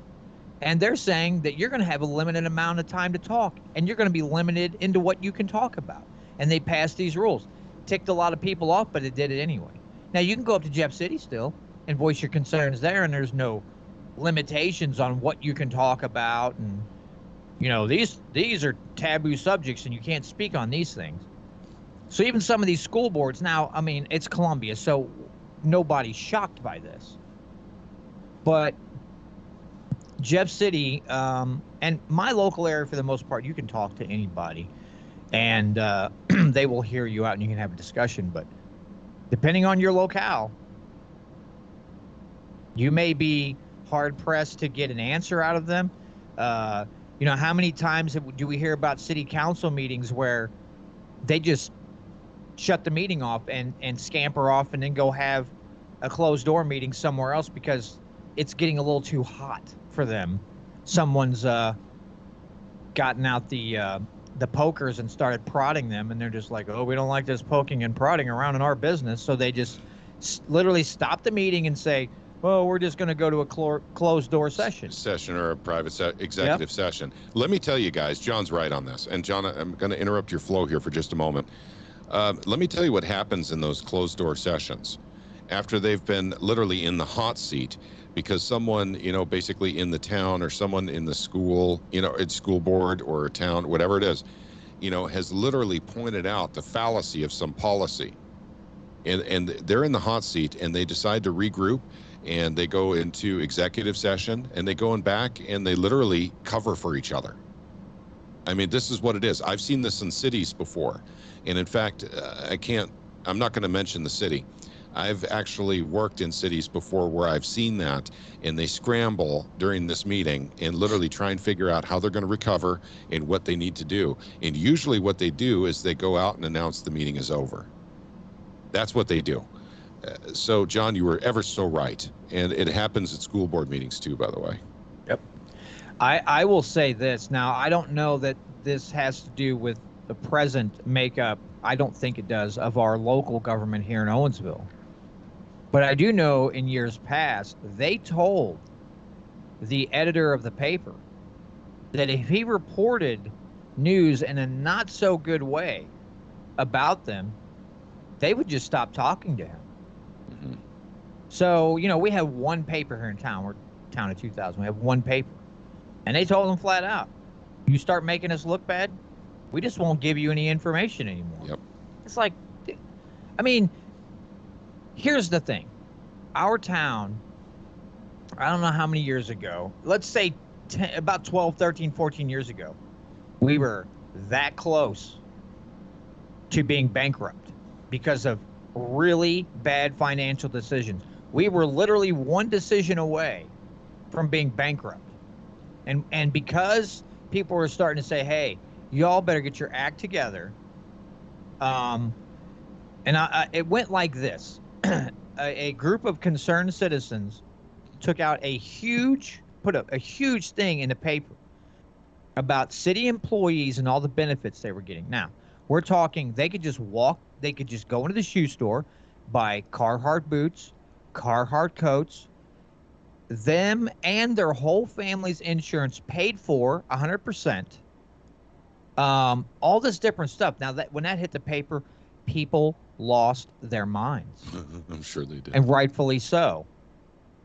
But they were just like, oh, you better watch the smack talking or what? Well, clearly, who's in the wrong here? The paper for saying that you all have been idiots and irresponsible? Or you for being irresponsible? But unfortunately, we have a lot of government officials, and it doesn't matter what level they're at, state, federal, local. And we see this clearly at the federal level, the deflecting. They just deflect. Now, again, I have to say this for the 17,000th time. Not a fan of Donald Trump, okay? But anytime you ask Biden or Kamala Harris a question, what do? They deflect it to Donald Trump. It's deflect. You see that on every level. And when you see that, you know that your little fighter plane is directly over the target, and the sirens in their level are going off, and they're like, oh, it's getting close. Are they going to drop the bomb on us? And what do? They put up a little shield. Of course, the media helps them out and just bounces the bomb onto the other side of the zone, and they're like, oh, look at that. And they just kind of dust themselves off and go, we're still here. We're still making it. Still ruining their lives. So yeah, because, once again, the deflection works. And that's an unfortunate thing with, the division that we see in America today. But I'm telling you, gang, I mean, John is right. What's going on with literally every single policy that's happening in D.C. that's failing right now, they do blame it on the previous administration. I can actually speak to that real quick, too. Sure. John Adams, one of our founding fathers, had a quote. And he said his greatest fear under our Constitution is to be divided into two great parties, each pitted against one another, undermining each other. And what do we have here? That's exactly what we have here. They literally have each party dividing us into two great parties, pitting us against one another. And instead of focusing on what needs to be done, we're just blaming each other for every problem that we have. And watching our freedoms being, used to be slowly sucked away, and now it seems like someone opened up a black hole and nothing escapes. I mean, it honestly looks like that. The way they're encroaching at an increasing rate, it's like, I'm not talking like a black hole you would see out in the universe somewhere. I'm just talking about a tiny one. But the force of it is so great that you can literally be at the event horizon and go, and somebody comes walking by and goes, "Hey, what's all that falling in?" Like, oh, it's no big deal. It's just your freedom being sucked away from you. Yeah, sorry about No that. big deal. You know, in the It's all right. background. Yeah. You know, in the background, someone's sitting there in that dark room going, "Good, good. Everything is proceeding as I have foreseen." You know, it seems that way anyway. You know, and but you're ever so right. This is why. Okay, John, I'm sorry. I'm going to interrupt for a second here. Go ahead. I want to say what conservatives were saying, and by the way, real conservatives were saying when Obama was in office. And of course, a lot of bad things happened during the. By the way, I don't like I don't like Republicans or Democrats either as a party. So everyone seems to think when I bring up Obama or I bring up, you know, someone else, oh, it's because you're for the other side.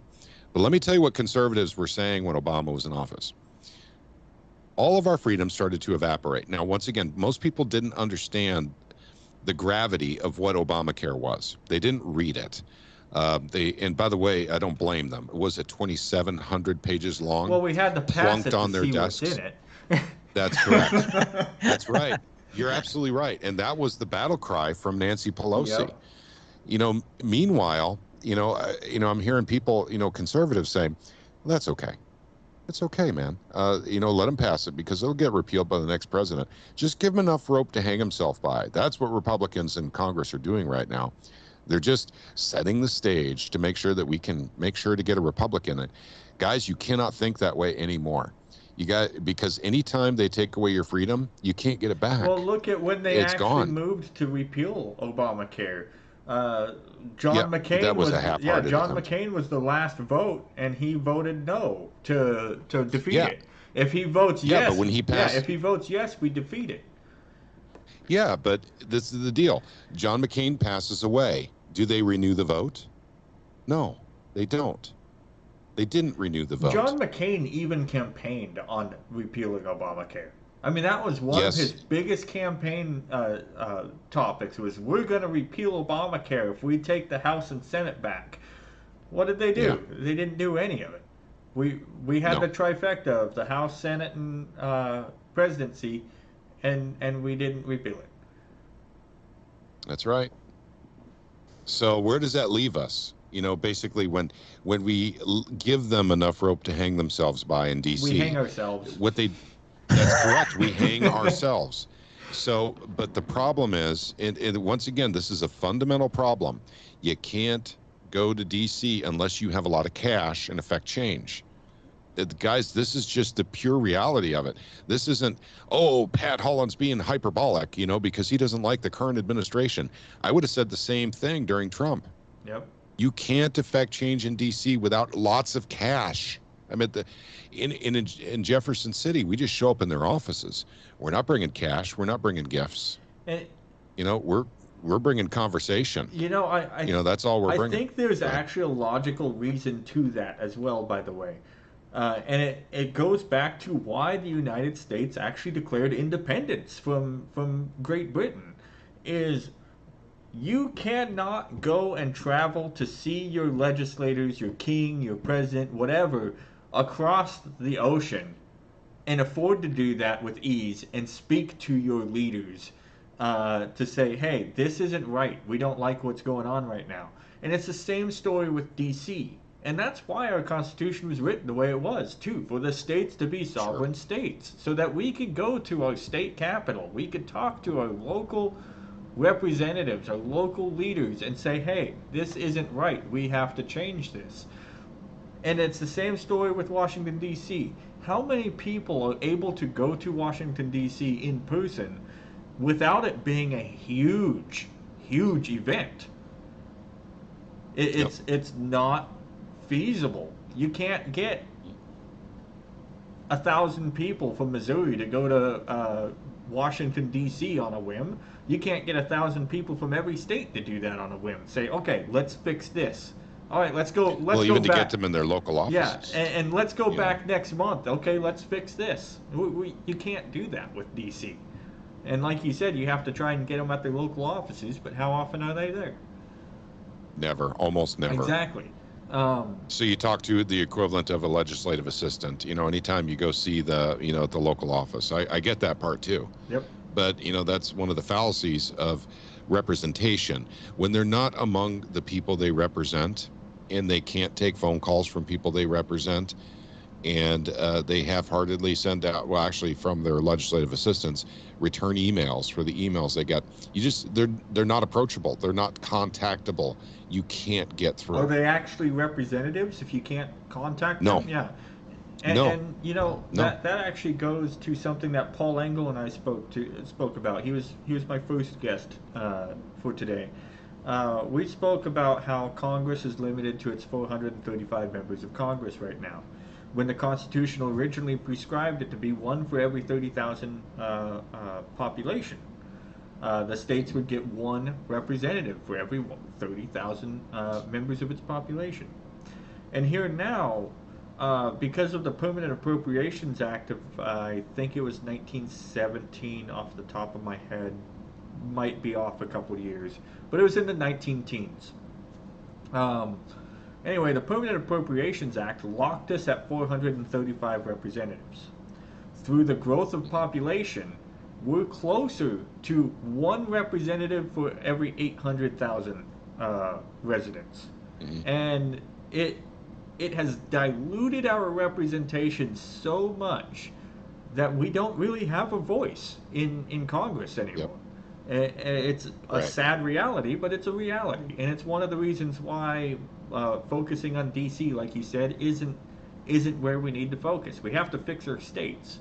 If we can't fix our states first, there's no way we could ever fix the feds. That's correct. And clean up your own backyard, right? And I'll say, don't ignore the feds, because you still have to kind of keep them in check, keep them in line as much as you can. But the focus has to be at the state level, because if you cannot clean up your backyard, like you said, there's no way you can clean up your neighbor's yard. And one of the things, and this is something that I mentioned when I was talking with Paul, you could see a blog post that I put on the Constitutional Grassroots Movement.org website. I actually have a blog. It's called The Constitutional Purpose of the Census. And it was written in 2020, just before our census. And one of the reasons for that was for the apportionment of representation.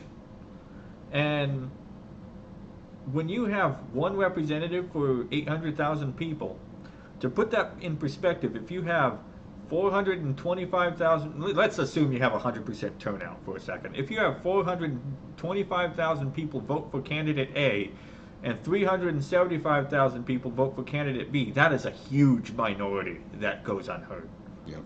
That's a huge minority that doesn't get their voice heard if you have a hard-lined 425, a hard-lined candidate that only caters to his voting base. That's not proper representation. I don't care who it is. And if you cut it back down to 30,000, I have the math on that as well, and Paul Engel mentions it was something like 11,000 representatives. It seems like a lot, and it sounds like you're growing government. Oh, you more representatives, you're making government bigger. No, you're bringing government closer to home. You're making it so that if you only have to appeal to 30,000 people, if you have a bad candidate, if you have a really bad representative and 30,000 people see that, you only have to convince 15,000 people to say this guy sucks. If you have to convince over 400,000 people that this guy sucks, it takes money. It takes a lot of money. It does. If you only have to reach 15,000 people, doesn't take nearly as much money. It would open the door for third parties to actually be able to get their foot in the door. It would open the door to be able to primary out crappy representatives, because how often do you get an established candidate running for re-election, doesn't matter how bad he is. He could have a 10% score on the Freedom Index. He could have a 10% score on the Constitutional Index. Doesn't matter what his scores are on any category. He'll get reelected because he has the established money, the established backing, and that's all it takes for the federal level. Yeah, that's very true. And once again, it takes a lot of money to move Washington. And I swear to God, I mean, Missouri and many other states, I imagine, it just isn't the case. You just don't have to go up there with a checkbook. And that's, please, people, I mean, trust me on this. You can go up to Jefferson City and visit with your rep and your senator. And if they're on the floor, you can literally have them called off the floor to come in and visit with you in their office. I don't do that very often unless it's really important. I've done it twice. But guess what? Both times they came right off the floor and came and visited with me. And they literally said, I only have time until the vote. So, you know, I may have 3 minutes, I may have 10 minutes. I'm not sure which. But, you know, basically when I hear my name on that speaker, I got to go. So go, you know. So, okay, cool. You know, thank you for the 3 minutes. So it works that way sometimes when you're up there. So I don't know what else I could really say to kind of entice. It's that easy. They're that approachable in real life at the Capitol, Jefferson City. Yeah. So emailing and calling has its own, you know, calling is more important than emailing. But at any rate, if you want positive things, if you want freedom, if you want liberty, if you want your state to be more free, you have to interact with these folks because they don't do it on their own. On a podcast we did recently, I was talking about what horrible mind readers they are up there in Jeff City. They can't read their constituents' minds. So you gotta tell them what you're thinking. Otherwise, someone else is going to go up there and tell them what they think, and it may not jive with what you think. Yep. But you can't approach them. Yeah, and that's something that I'm going to be working on real hard with the Constitutional Grassroots Movement here moving forward. I'm working hard to drive a volunteer drive in every state. Anyone who's interested can go onto our website. There's a volunteer with us button that you can click. You just fill out a few questions on a little questionnaire thing that explain like where you're from, how we can contact you, and what skills you have and what you're willing to do. You fill out those few questions, and it allows us to be able to coordinate with volunteers to do things like that, to help candidates get elected, like Robert Smith, who was on earlier, to be able to go door knock, to be able to make phone calls, to call your legislators to get bills stopped or bills passed that need to be stopped and passed.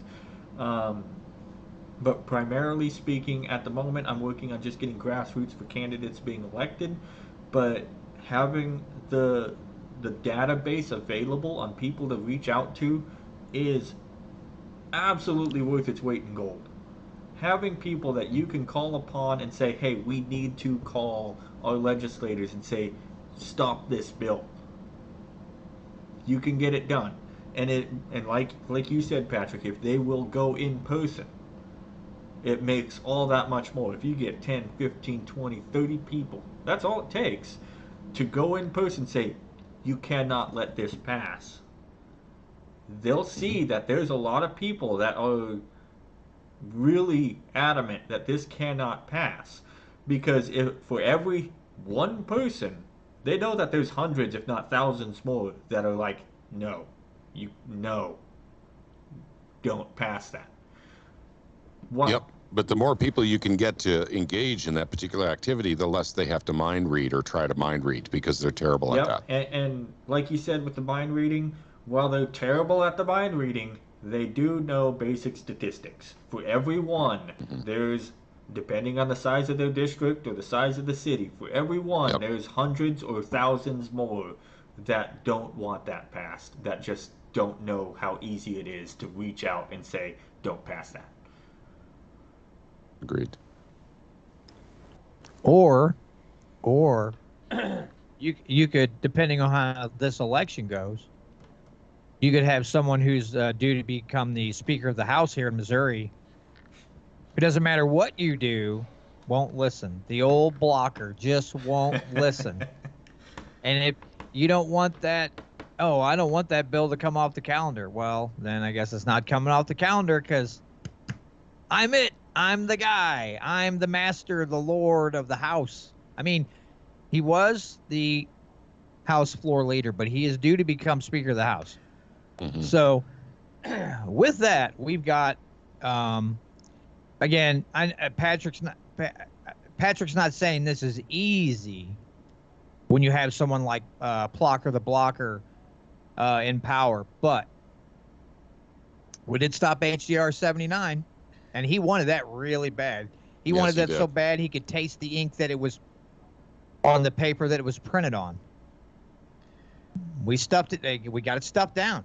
I'm sure he was really thrilled about that. But we're not saying it's easy. We're not saying it's that you never get. But we're also saying you never get a win. Patrick and I have talked about this before. I think it's important to bring up. And Patrick, if you've already said this, then I apologize. But if you're going to have a group that's out there and fighting for freedom and liberty, I know Patrick can attest to this because he's seen it. Don't form a group and the only thing you do is one thing and that's it. Because you can't hedge your bets on one thing all the time. You've got to kind of spread it out. Work on several things. Here's why. And this is just basic human psychology. But you got to think about it this way. If you hedge your bets on one thing in a session or anything, and you fail time after time after time, you know what happens to your organization? It just dries up. People give up and they're like, we can't get this done. If you pick 3 or 4 things and you get 1 out of 3 things done, whether it's getting a good law passed or getting bad legislation stopped, people see that effort and they see that you had a win and you had something in the win column. You're going to keep people around. That's just basic human psychology. If it's defeat after defeat after defeat after defeat, people just like, why am I wasting my time? Because ultimately, who gets really defeated are the people that are trying. Yep. So, yeah, John's point, and John, I didn't even bring that up, but that's absolutely correct. So our organization tries to, have 3 to 5 issues that we deal with every year, and John is also 100% correct. Dean Plocker, frustrated our attempts to get anything good accomplished, but we did get, 79, HJR 79 stopped. So we did get one thing done legislatively in 2022. So, but, once again, we keep people's interest that way too. I mean, it's about freedom. And if we can't get our freedoms back, what we can do is stop them from taking more. Yep. And that's exactly what 2022 represented to our organization. Yep. And that's something, like, I intend to run for office eventually when I get myself more established down here. First, I need to get myself a house and whatnot instead of just renting this spot. But once I have my own place and have myself financially on my feet and everything, assuming we're still a functioning country by that point, I do intend to run for office and try and start making a difference. Cool. My end goal in my life is I want to become governor of a state, and I think Missouri is a great state for that, where I can be in a position to literally just tell the federal government, no, get the hell out of my state. Yep. Or if I have somebody beat me to it, by all means, props to them, because I don't need the position. I don't necessarily want the position. I just know that I want the goal to be to get the federal government out of the state and let the state run itself independently as it's supposed to. And it's why I have next to no ambition to ever run for president if I ever run for office, because constitutionally speaking, a president does not have much authority. So if you have a constitutional president he can't get anything accomplished. If you have a constitutional Congress, you can, but good luck getting enough constitutional representatives in Congress. We only have Massey right now. Yeah. Yeah. You know, I'll be honest. I looked at running for state rep, and my wife talked some sense into me, and she's like, "Well, here's the thing. The guy that I would have been running against, he's already served a few terms." She's like, everybody knows who he is. You would be hard pressed to knock him out, because now, mind you, he voted for the gas tax and some other things where it's like, what are you doing, Mr. Sassman? Why are you doing this? But that'd be something else too. Pick your battles well. Whether you're trying to get something through the legislature, or you're running, I don't care if it's alderman, mayor, whatever. Don't pick battles state that will rep. defeat you. Right. And listen, I've seen it so many times, and I think it's a lesson that some people learn and some people don't. And it's the way you talk. Literally, people cannot figure out. There are some that have this arrogance to them. It is some type of mannerism that's just grating. It's like literally someone taking your hand and just running it over a cheese grater, and you're like, "Hey, could you please stop?" And they're like, "No, we're not quite finished yet." And you're like, "That's starting to become quite irritating." And they're like, "Yeah, we know." But it's not just pick your battle. It's that, and to me, I'm not. I probably won't ever run for state rep because I don't think I have the intelligence for it, because I don't know how to think like those people do. I look at a subject now. I'm trying to, when I see legislation, I try to look at the outcome and not the intent. Okay, but some of these people are looking at 20 different things at the same time. Well, if I can't do it this way, then we'll try this, and if that doesn't work, then I'll try this. And there's just these slight movements on the needle, and yeah, they might be compromising a bit, or just compromising altogether to get legislation done, or things like that. And I'm just like, my mind doesn't work that way. Yeah, because I know what you're talking if I about. write a piece of legislation, that's how I want it to be. I don't want it chopped up and things that are pretty important to be cut out and get the most of the bill through, and then we'll work on the rest of it later. I guess I just don't have the patience for it. But when I hear some people talk, and there's this arrogance, I guess, and it's not the, I mean arrogance and not the fact that you're very secure in yourself and you're very I can't think of the word right now, but it's an arrogance, and the language, the words that you use, the phrases, unfortunately, in this day and age, even if you're someone who's really constitutional, really wants to fight for freedom, you still have to watch the words that you use, because there are phrases that will just turn an audience off in a heartbeat. There's a word that you could say that people go, "Oh, he said that," and you see it, you lose them, just poof, they're gone. And then now you're spending your time struggling to get those people back, to make them understand, hey, you guys took this out of context. This is what I mean. There's so much to running for office, and there's so much in communications with legislators. It's sometimes you really have to pick your phrasing, your wording, the language that you use. You really have to choose your words carefully. And I think we've seen a lot of people who would do well in office, and I don't mean they do well to where they are financially successful and they get a great job in some boardroom after they get out of office. I'm talking about people who are successful at defending the rights and freedoms of those who they represent. We see it all the time where people are up on a debate stage or whatever. A slip of the tongue, just, they lose, 10%, and they're like, uh-oh. their campaign manager's like, why did you use that word? Why did you say that phrase? I can't imagine what it's like to be in a big area where you do have debates and one wrong word, one wrong phrase ruins your chances. I actually have an example of that, and an example of that is actually the word defense.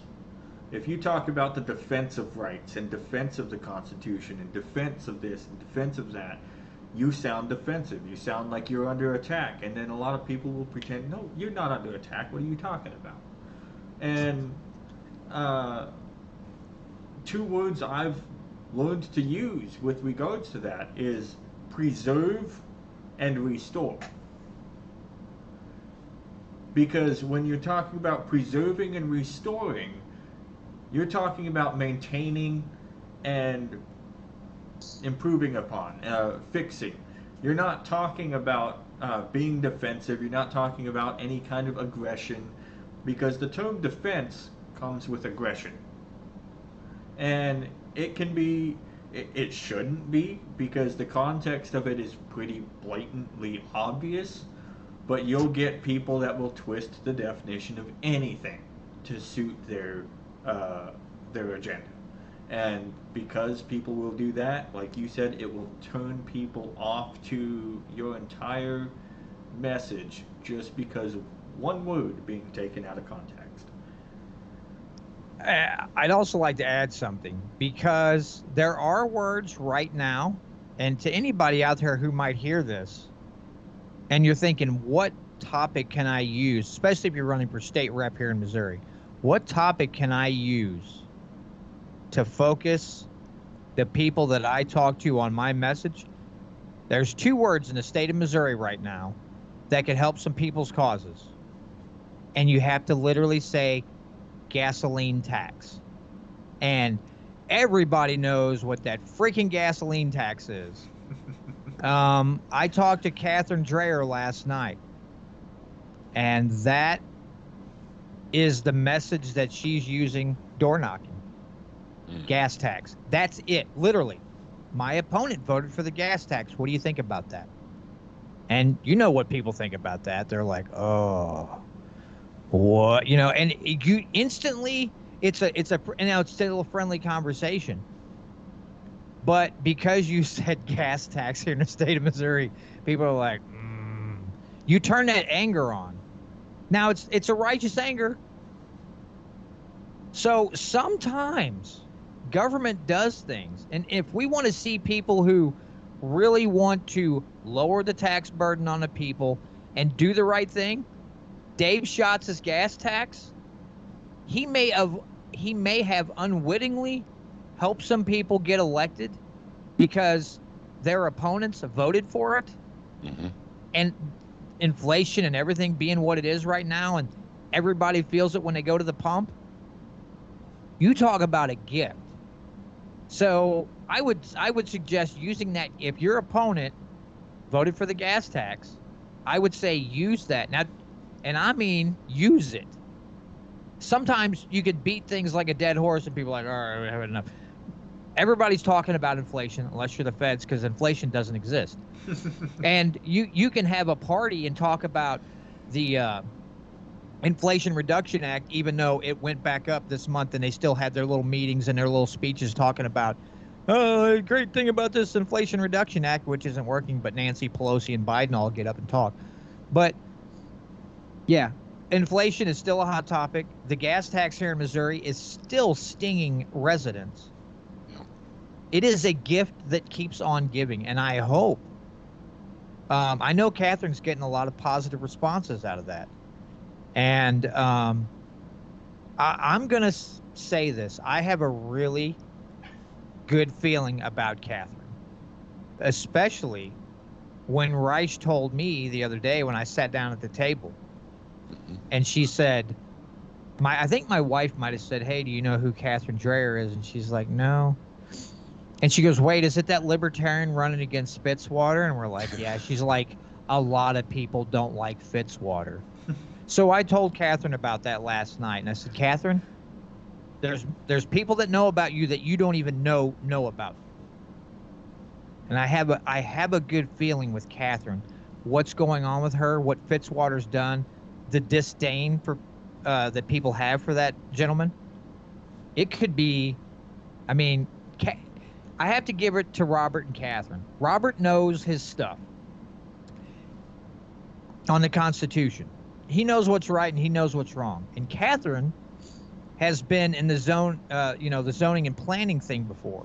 Now, she was very loose. She just like, oh, you need that? Okay. Have it, to where the city's like, stop saying yes to everything. But Catherine doesn't like being a placeholder. Catherine gets out there. And she's in command of a lot of subjects, too. And I told her, I said, Catherine, this is maybe for selfish reasons. A little bit. But also as I told you so. If her or Robert could win their election, that is a huge win for any grassroots movement that has stood behind her, or people like myself that gave her a platform to speak from. That's a huge win, because not only did she win, but we win, because we backed her, we educated people on her, and people understand that we do have knowledge of what we do, know what we're talking about. Yep. And we are in it for the right reasons. It lends us all credibility. It's not like we're out, oh, let's just go with the underdog and hope, No, we're doing this for the right reason. If Catherine or Robert or even both would win their election, we help them and they help us. In the grand scheme of things, people see that we're here not only to win, but to get freedom back, because Patrick and I have talked about a lot of this too. There are a lot of groups. When you go on Facebook, there's a lot of groups. A lot of groups. We don't like this and we don't like that. That's the extent that it goes. Social media. Mm-hmm. And I think all three of us can agree, it's got to be more than typing out a thing on Facebook. You have to get involved. You have to talk to your reps. You have to talk to your local government. You have to have these conversations, and you actually have to put in some work. Typing things on Facebook gets nothing done. So with Patrick's group, they have the wins. They have the experience, they have the knowledge, and it shows. If you go to the Facebook group, yeah, you got a lot of people. They might be very knowledgeable on the subject, but they're literally just typing out messages all day for the rest of the group to read. It's an echo chamber. Yeah, how are you reaching an audience that way? How are you getting anything really accomplished when you're preaching to the choir all day? Yep. The only you have to be able to spread the only way that could be effective is if you are in multiple groups and you're sharing it into multiple groups so that people see, okay, there's a candidate that we agree with.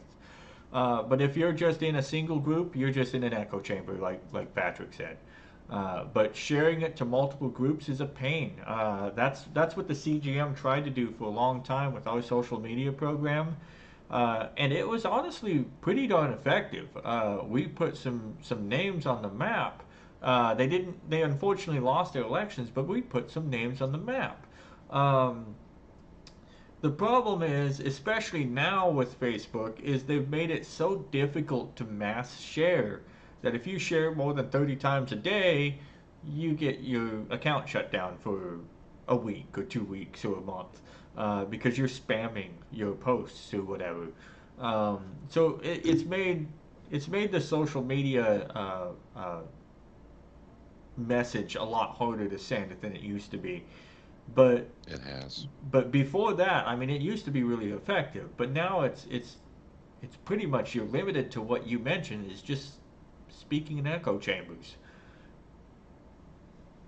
Yeah, it's one of those things where, again, I'm not some super popular guy on social media or YouTube, but especially since I've met Patrick and have done a lot more interviews and everything else, the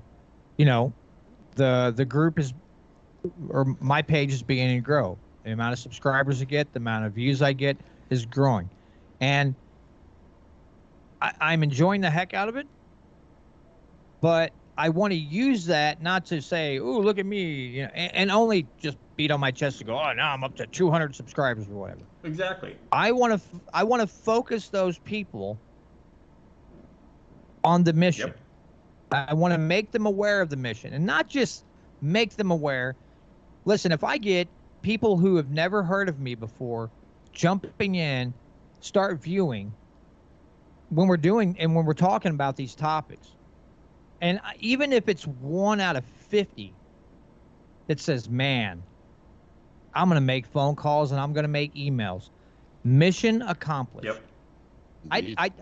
I don't want, this sounds dumb. I don't want a huge group, because then you have people in there trying to take control. Well, they're not doing this quite right, and I don't agree with what they're doing, and they keep trying to, and they try to take control. Then you got infighting, and you just tear the whole thing down. But I would like a bigger group of dependable people who will make phone calls, write emails, maybe go to Jeff City. I would like to see more of that. And if that's the only thing I accomplish by getting more people to get involved, I'm perfectly happy. Now, don't get me wrong. What I love to do, honestly, over the last 2 years, if I could do radio or podcasting as a living, I would be really happy. Do I see that happening at almost 50 years old? No, I don't. If I could and reach a wide audience and get people more active, and that's, again, the only thing I accomplish. I get to do that for a living, but I get to get people involved in their state government and making Missouri the freest state in the country, and that's literally the only thing I really accomplish. That's awesome. It's awesome because I know my kids and maybe my grandkids are going to grow up in a state where they have more than what we had. And that makes it totally worth it. Makes it totally worth it. Because they're going to grow up in an environment where they get to keep more of their earnings, they get to make more choices, and just the possibilities are endless. And then also, not only that, but putting that work ethic in and ingraining that into future generations as well. Is like, hey, you got to stay involved. Don't fall asleep at the wheel now. Because when I was at Catherine Dreyer's event, and I was talking to Tony Lavasco, he said, yeah, when we have a lot of conservatives in office, especially at people just kind of back off. And I said, yeah, well, all these conservatives think, we're golden now. I don't have to worry about it till the liberals get into office. So that's the other problem that we're going to have to fix, or a solution is, it doesn't matter who's in office. You have to stay engaged. You have to keep communicating. And you have to keep fighting. It doesn't matter if there's a libertarian, a true constitutional conservative, or maybe just even a moderate Democrat who understands that, hey, we don't need to be spending everybody's money, and maybe they just have some social programs they'd like to see enacted or whatever, which is hard to find a moderate Democrat. But we still have to keep them engaged. And I think that is actually the hardest part, because right now we have the loony libs in D.C. that's got everybody worked up. So, yeah, there are some work in some states to keep things on the straight and narrow. But let's say in 2024, let's say DeSantis would run for president and he would win. I guarantee you that there's going to be a whole bunch of conservative groups that just drop all their tools and go home. And they're like, oh, we're good for 4 years. No, you're not. No, you're not. So that we have so many challenges. But I just want to see this group grow more. I want to see more people get involved. And I'd love to pave the way, if ever there was a way, to find some groups. I mean, you've got Young Americans for Liberty, and they do a pretty good job. But some other grassroots organizations that educate younger people from high school, middle school, high school to college level, even people got to college, about the things that they can do. If they love the way their state's going, if they love the direction of their state, a way to improve things and keep working, and to educate them on how really easy it is to affect change in their state, that's something else that we really are in dire need of. Because again, Young Americans for Liberty, and I know there's some grassroots movements out there that we probably none of us have heard of. We don't know they exist and maybe doing great things. And if they're out there, I really wish they'd contact us so we could network with them a little bit. But yeah, as much as I enjoy this, and as great of a learning experience as this whole thing is and will continue to be, we got to have more people, and we've got to have people who are willing to educate others on how really easy this is. And this is something I've been talking to my kids about when we get on this subject. They say they'd like to see something, and they, you know, my kids and I may not agree on everything because they're just a different generation. There's things that might be more important to them. And they're talking about the feds. I said, listen, stop with the feds. State level. You want to see something done? Forget about the feds. Do it at state. I said, you're going to be surprised how easy it is to talk to your representatives or any of those people up there and start working on some of those things. Only focus on your state. Forget about the feds. They're lost cause. They suck. I mean, they'll waste an enormous amount of your time. Holy God, guys. I suspect I'm the oldest one in the group here, you know, but, you know, I'm not saying that I'm wiser, but I will tell you for time-wise, I'm the oldest one in the group here.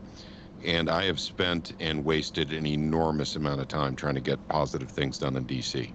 Worked with groups, just you can't get anything done. So, but we did see people who were successful, and those are the ones who brought the blank checks with them when they went up to D.C. to go visit folks. Yeah, I'm just, you know, I love what I'm seeing right now. Even though, again, the group's not huge, and this should speak volumes too. What we did with HDR 79, Patrick, how many of us went up that day? 12? Or was 12. it 8? 12. 12 people went to the state capitol, talked to a bunch of senators, and got something done. 12 people. Now, you triple that. Think about it. You took 36 people in there today, and you're trying to stop bad legislation or get something good going. Think about what 36 would have done. Everybody in that building would have known, hey, there's 36 people walking around here trying to do something. Oh, the Senate noticed us, by the way. The Gang of 12, they called us, by the way. I think someone said that because I use the word gang all the time. So, but that's okay. We got noticed, even which is 12 people, folks. For 12 people to be going from office to office to office that are not lobbyists, you know, that gets noticed up in Jefferson City. Go ahead, John. I'm sorry for interrupting. Well, no, you're fine. I was just, yeah. I mean, just 12 people.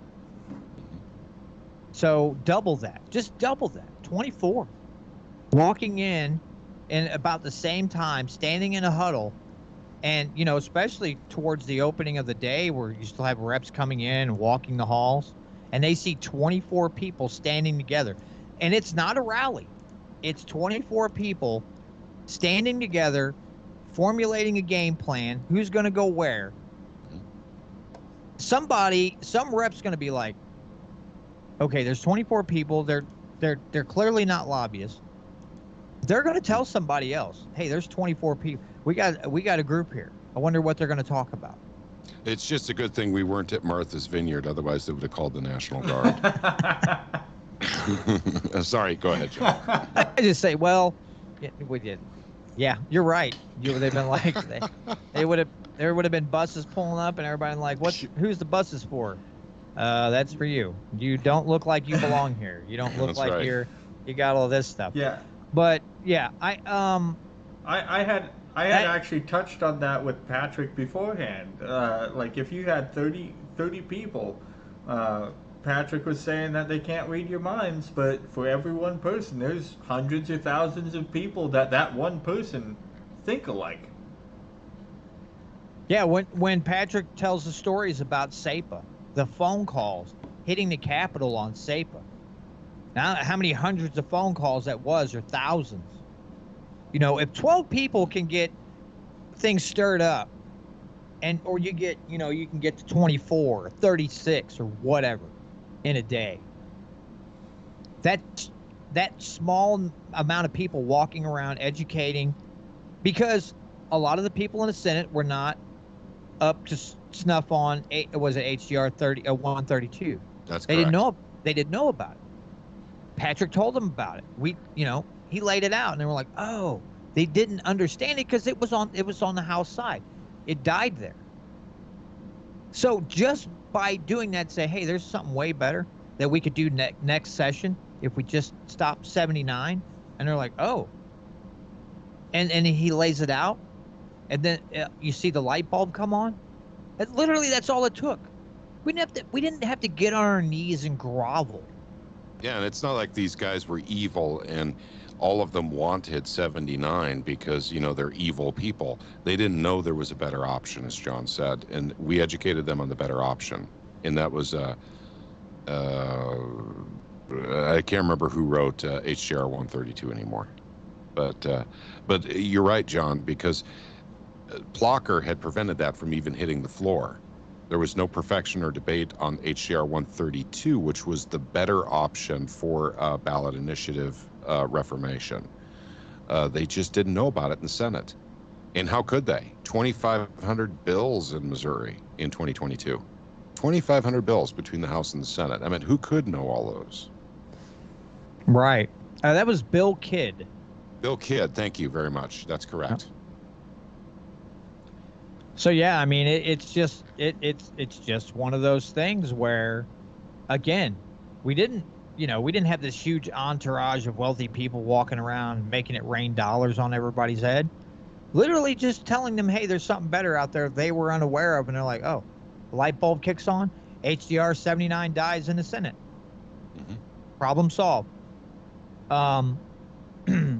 But yeah, I know Patrick hits on this a lot, and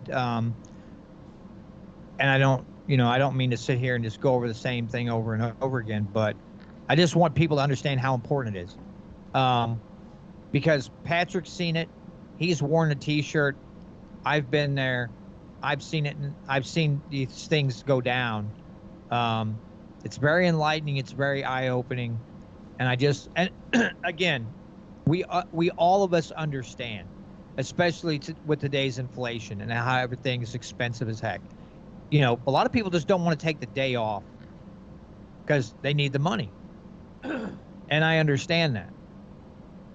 But if you can do it, it is a very eye-opening experience, and you're going to understand just how easy it is to walk the halls, speak with these people, and maybe you're smarter than, maybe you just understand legislation and you're a legislative nerd, and your mind works in the way that some people's do, where you can come up with a solution to something that maybe they're bogged down in. That's what they need. They need people like that. Tony's talking about last night, talking about legislation, but having to word it in such a way to get it through. And, they need people who see things and think outside the box, even if you're just a general citizen. You go up there and talk to them, you'd be surprised how receptive they are. You could be the one that helps get that thing done. And that's not me blowing smoke up your hind end. That's God's honest truth. You could be the one to affect the change you want. Take a few people with you. Yep. But again, be courteous, because these people generally don't snap at you. They don't ever curse at you. They don't throw you out of their office or anything. They may disagree, but you can have a civil discourse with these people.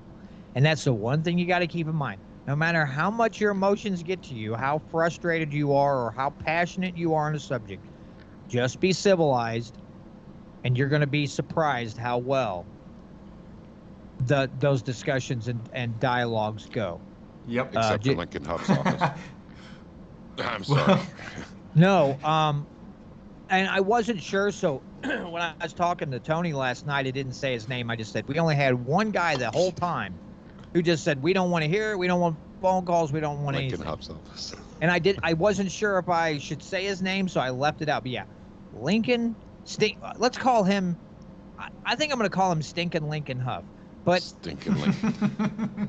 but yeah, now, and it wasn't just him. It was his LA. Yeah. His LA just like, I mean, I was surprised she didn't go, shut up. I don't want to hear that nonsense. It was that was the tone. My wife and I stood there and we were just, our eyebrows went up and our eyes got big like, dang, I don't want to hear nothing. I want to hear nothing. No. Yep. In fact, it doesn't matter what their constituents think. They don't want to hear it if their opinion is to get rid of sales tax on food. They were very specific about that. And we're going to bring that up in our live stream tonight. All right. Well, So with that being said, I actually do have one more guest that I want to have on today. That'll be Dustin. Oh, sure. So I'll let you go and get ready for your live stream. John, you can stay on because I can keep it as a three-way broadcast. For viewers, Patrick, let them know about your broadcast tonight at 7:30. Hopefully we'll get some to tune into that. Sure, absolutely. Thank you so much for having me on. And an honor to be on a show that have people the likes of which Robert Smith, who I actually saw trying to get rid of sales taxes on food in Jefferson City on September 14th. I didn't see anyone else who was running for office up there. He's the only one I saw. People need to remember that. I mean, and I know Robert's not going to tout that, because this is just an average day for Robert, but 6 weeks before the election is a very critical time. He took campaign time away to literally try and get something done for the people of the state of Missouri. Kudos to that man. If anyone ever says, walk the walk, and talk the talk, Robert exemplifies that. I just got to tell you. So you can find us at mofree.org. Mo is in Missouri, mofree.org. We have an email list, and so basically that's the best way to keep in contact with us, because unfortunately with our message of freedom and liberty, despite the fact we don't swear, there's no nudity, and we're family friendly, we do find ourselves being not welcome at certain platforms from time to time. We've been thrown off Discord. We've lost our Outlook account for our email. Gosh darn it, we lost Twitter for a while. We got our Twitter back. Despite the fact that we're not threatening, we don't swear, there's no nudity, there's no nothing. In fact, anything we do on our programs, you can show to your kids. And yet it's interesting how many platforms we keep getting shoved off of. It's very, very interesting. A little bit of censorship going on there. But I guess if you're effective, that's going to happen to you. So John is, once again, I did see John up in Jefferson City on September 14th as well. And I don't know that he's mentioned on this program yet that he was up there, trying to help get rid of sales tax on food. I just want to say thank you to everyone who went up there and did that, because I think we actually made a difference. Our work is not done yet, and we have about 4 days left to complete what we started. But for those who went up there, that was a very critical time, and we got incredibly good intel, and we know now what we do. But going up and doing the visit, that takes time and gas money and all that fun stuff, and we made an impact up there. So thank you to everyone who did that. mofree.org. We're on YouTube, and that's under the Missouri Freedom Initiative. You can find us there tonight at 7:30. Saturday nights at 7:30 is when we do our live streams. And thank you again for having me on, Jesse, especially a program that had people such as John Williams on it and Robert Smith, and two people that I very much look up to. So thank you again for having me. Yep, not a problem. My next guest is actually out of North Dakota. It's Dustin Munson. He's one of the fellow CGM executives. He's making very great strides up there. I think North Dakota is going to compete with Missouri very, very well here in the near future. All right, gotcha. I said compete. I said compete, but it's a good kind of compete. You can learn from each other's mistakes. You can learn from each other's success.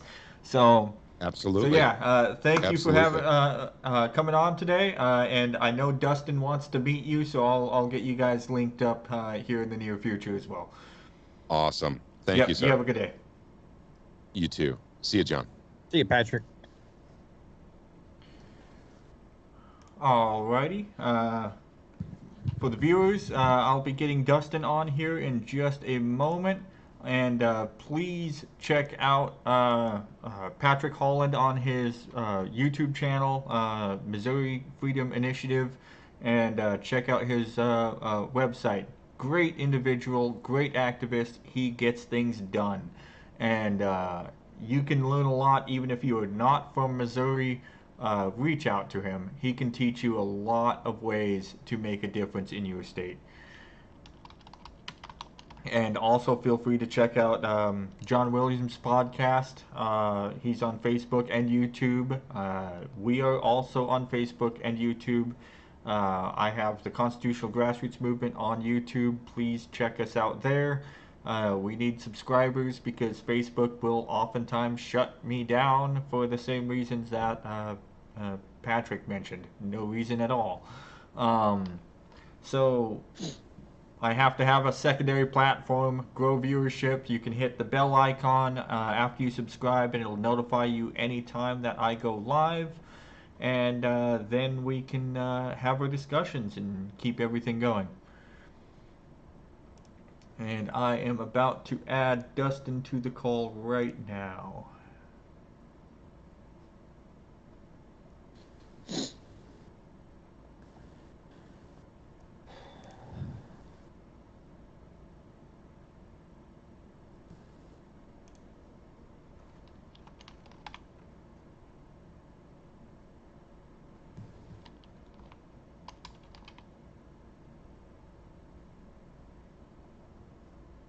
Well, if Skype will cooperate with me, I'll add him to the call. Give me 1 second here.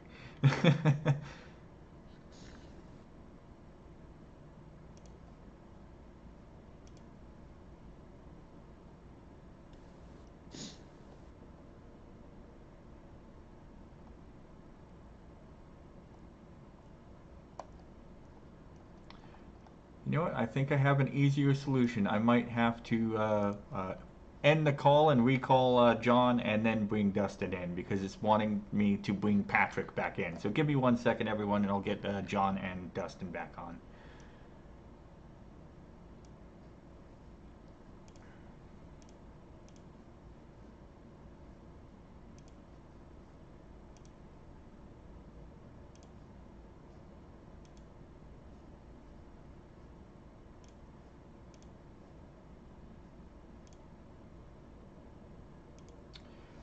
Hey Dustin, give me 1 second. I'm getting John reconnected and then we will be ready to go.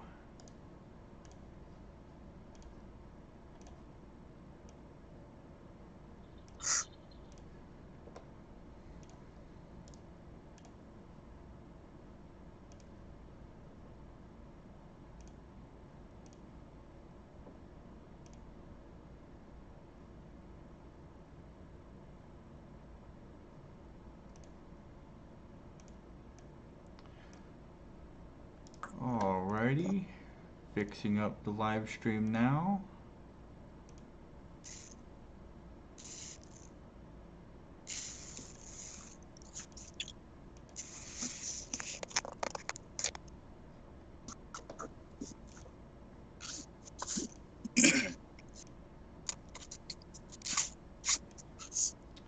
Dustin, if you can turn your camera or your phone diagonally, that would work better. There we go. Sorry, the platform's kind of finicky with that. Yeah, that's fine. I may appear slightly askew, and I think I got a steering wheel in my way. Yeah, I can see that, but we can hear you just fine, so that works out. So I don't know if you were watching the live stream at all. I know you've been busy with family today. So we had Paul Engel on first, spoke a lot about just kind of the founding of the country, why the Constitution was necessary. We had Robert Smith on. I announced that we are endorsing his campaign for the third time. John's here as a co-host, and we just had Patrick Holland on. And I know you said that you wanted to meet Patrick at some point. He's with the Missouri Freedom Initiative, and how I told you he helped push SAPA, the Second Amendment Preservation Act, real strongly, and they're working right now to get grocery tax repealed in Missouri, and it looks like they're getting a lot of momentum to make that happen. So Thanks for joining us. Dustin here is from North Dakota. North Dakota is doing a lot of really good things like Missouri is right now. Why don't you tell us a little bit about how you've been getting everything rolling? Well, did you mention the fact that we were both in CGM? Yes. We met in Yes. CGM? Okay. So I guess if I want to talk about anything, I want to talk about getting involved at the state level, and the importance of it. And I want to talk about bringing the knowledge of, I did listen to Paul's and I listened to a couple of the other segments, but I was at my daughter's soccer tournament, so it was, I caught bits and parts, I guess. But everybody, was talking about the Constitution, but I don't think when it gets down to the state level, and a lot of people, I don't think they realize why, the Constitution is so important. As Robert Brown says, the Constitution is a solution, right? So I'll give you, I guess I'll start talking. I entered the North Dakota, my district, North Dakota Republican Party, District 30. Decided to get involved in that, and I'm sorry, I don't know where I'm going with this. Ask a different question, please.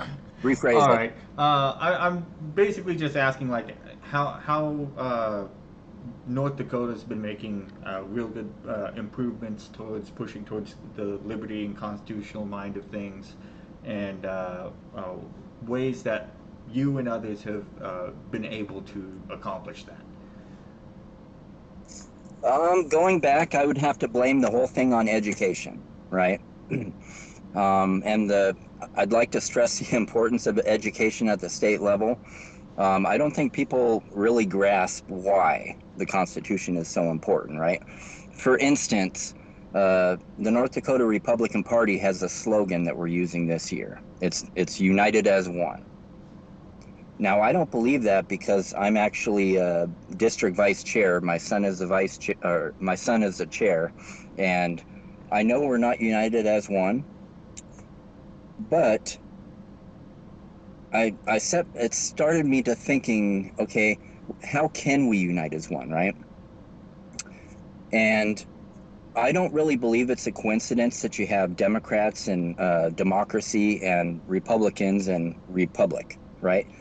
You have systems of government, and then you have the two major parties, their names mirror the systems of government, right? So I started thinking, okay, how will the Republican Party actually unite as one? And I guess my conclusion is Republican principles is the answer, right? And we're talking checks and balances. We're talking keeping powers divided. So that's a thing that we're kind of stressing here. And education is key. I've probably organized 20 events in the last couple years, 3 years here in North Dakota, across the state. And I think I'm seeing the fruits right now. Yep, and that's why I mentioned to Patrick and John here just before you came on that I really think as much as we are pushing to make Missouri a real liberty capital of the Union type state, that North Dakota's gonna give us some competition here soon if it keeps moving in the direction that it's moving, because being up there with you for the few days before coming down here during my move, I really got to see quite a bit on the progress you guys have going and the momentum you have going. Like that election rally that we went to, there's a lot of good vibes and good momentum that appear to be going there. And I know you focused really hard on getting the ground game going, and how successful that has been with the door knocking and everything of that nature. You know, at the state, at the district level, unfortunately, it comes down to numbers, and it's a game, and you have to play the game. I don't like the fact that I have to play the game. So, me and my son were elected chair and vice chair of our district. Well, go around a year and a half ago. I think we have a re-election coming up in 6 months. The first thing we did was write bylaws. We noticed that our district didn't actually have bylaws. Now, there were accusations of shenanigans, let me phrase it that way, across the state within the Republican Party, as far as taking ballots into other rooms and counting them, and just many other things. So the first thing we did was write our bylaws to where none of those shenanigans could take place in District 30, right? So all our ballots have to be placed in a clear container in the center of the room. All ballots are counted in the midst of the district committee. And I can't think of them off the top of my head because it's at my daughter's thing. And but that really is, I guess,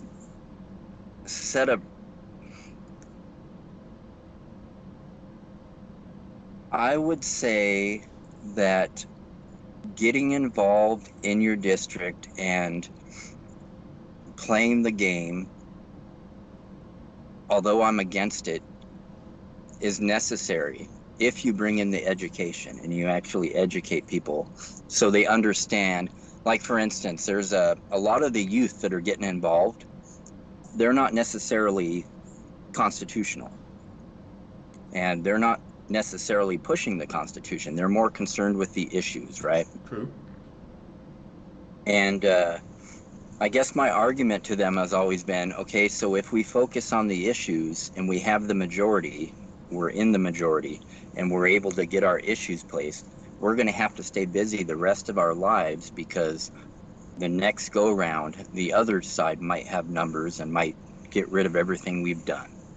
So it's very important for people to understand why powers need to be divided, why there's checks and balances set up so that, different levels of government can keep checks on the other levels, and the branches are designed to be jealous of their powers and, check the other branches.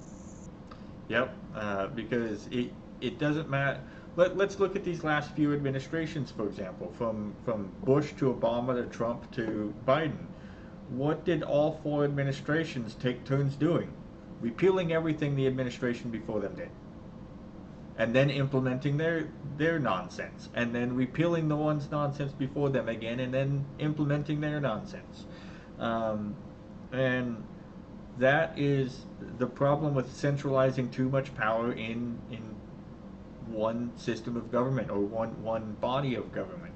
And that's why I believe our Constitution was written so well, and why the states being divided is so, not divided, but separate, I should say, and sovereign is so crucial, because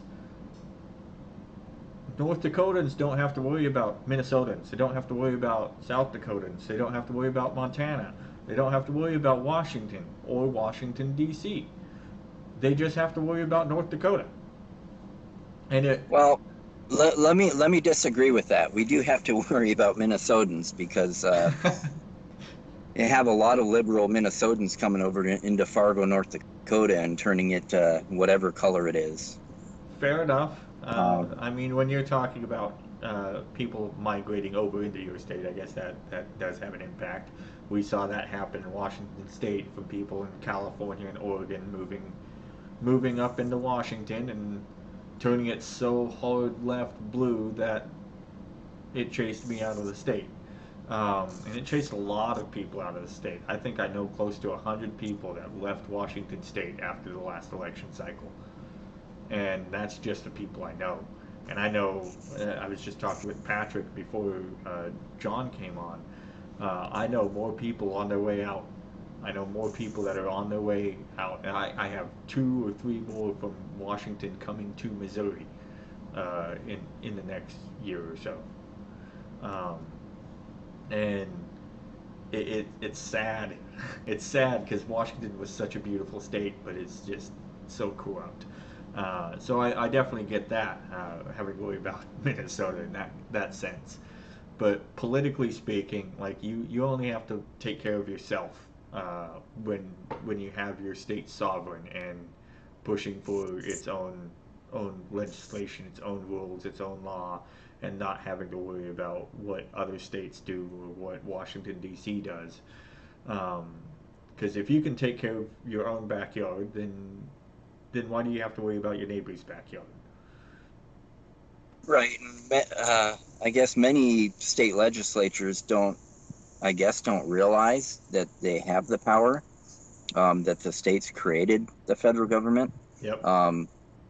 And in fact, I won't name any legislators, but a few legislators in North Dakota were recently talking about the supremacy clause and had it all backwards, thinking that, federal dictates down to the states. And only in specific cases. Yep. Well, yeah, I mean, what the 10th Amendment pretty much sums it up. If it's a power delegated to the federal government, then they are supreme. But if it's not a power delegated, then, it rests with the states and the people. Yep. But yeah, Paul Engel is coming here on the 24th. Well, he's going to be here a little bit before, but he's speaking in Bismarck, where I live, on the 24th. And that's part of the message he's going to be giving is, talking about the supremacy clause and hopefully clear it up for a lot of, if not the legislators, at least the district committee, who can then go to the legislators and say, hey, that's not actually how that works. Yeah, he was actually talking about he's going to be on a tour here soon. It's in a couple weeks, right? That he's going on this tour? In a week. 1 week. He'll be in Bismarck. 1 week, okay. Next Saturday, he's speaking in Bismarck. That's September 24th. It's at the Bismarck Eagles Club. I think it's Bismarck Eagles number 2253, I believe, but it's right there on 26th Street. We originally had it registration only, but we've lifted that. If you're listening and you're in, District 30 or the surrounding districts, feel free to show up. There will be a presentation, a taco bar, and then a question and answer session. You had me at taco bar. I'll see you there. No, if I was in the area, yeah. But I love going to events like that. I'd love to meet you again. I haven't met Paul in person yet, but I had the good fortune to meet Robert, John, and Patrick in person. 3 weeks ago? 3-4 weeks ago? It was like was it the first weekend in August or something like that? It's been a little, because let me look at the calendar, because I think it was, I want to say August 6th, but I'm not sure that's right. Let me see. Yeah, it was like 3 or 4 weeks ago. Robert had an event. Ironically, it was an Eagles Club too, wasn't it? Yeah, it was August 6th at the Nevada Eagles Club. Yeah, so ironically, we were also at an Eagles Club, but yeah, got to meet everyone at Robert's campaign event there. Got to speak at that. John spoke at that. Patrick spoke at that. First time ever meeting Patrick, but God, he is an individual I have been dying to meet for years and had no idea he even existed. He has it going, and I know once you get to speak with him, you're gonna love him and you're gonna kick it off real good with him. He has the state level thing down. He knows how to reach out to the legislators. He knows how to get them to stop bills and pass bills that need to be done. Obviously, nobody has a 100% success rate, but he has a great track record so far with stopping stopping a bill to take away ballot initiatives for the people and getting SEPA passed. I mean, those two things are so huge for wins that I can't tout him enough, and I cannot wait to work with him more with getting bills written and passed. I'll add to that. We have a gentleman in this state by the name of Ron Calzone. Every state needs a Ron Calzone. Now, hopefully we'll be interviewing him here in the coming weeks before, in between the special session and the election time. Ron is a guy that goes up to the Capitol. I don't know how many, like during the legislative session, somebody else runs his business. He's at the Capitol working with legislators, and he's there from 8 o'clock in the morning, 8:30. Sometimes he doesn't leave till 6:30, 7 o'clock at night, and he has the ear of legislators. I think between he and his attorney have written several bills and submitted them, and then finds a spot. According to Michael Bolden, there's 5 Ron Calzones in the United States, but the one here in Missouri is the Ron Calzone. And I'm really hoping that, up there in North Dakota, this is where competition's good. This is where competition's great, because if North Dakota passes something that Missouri doesn't have, we can look at your legislation and say, hey, that's really good. We should do that here too. Yep. Just like SEPA that we did here in Missouri, other states looked at it. Now, some states did that, but they took the teeth out of it.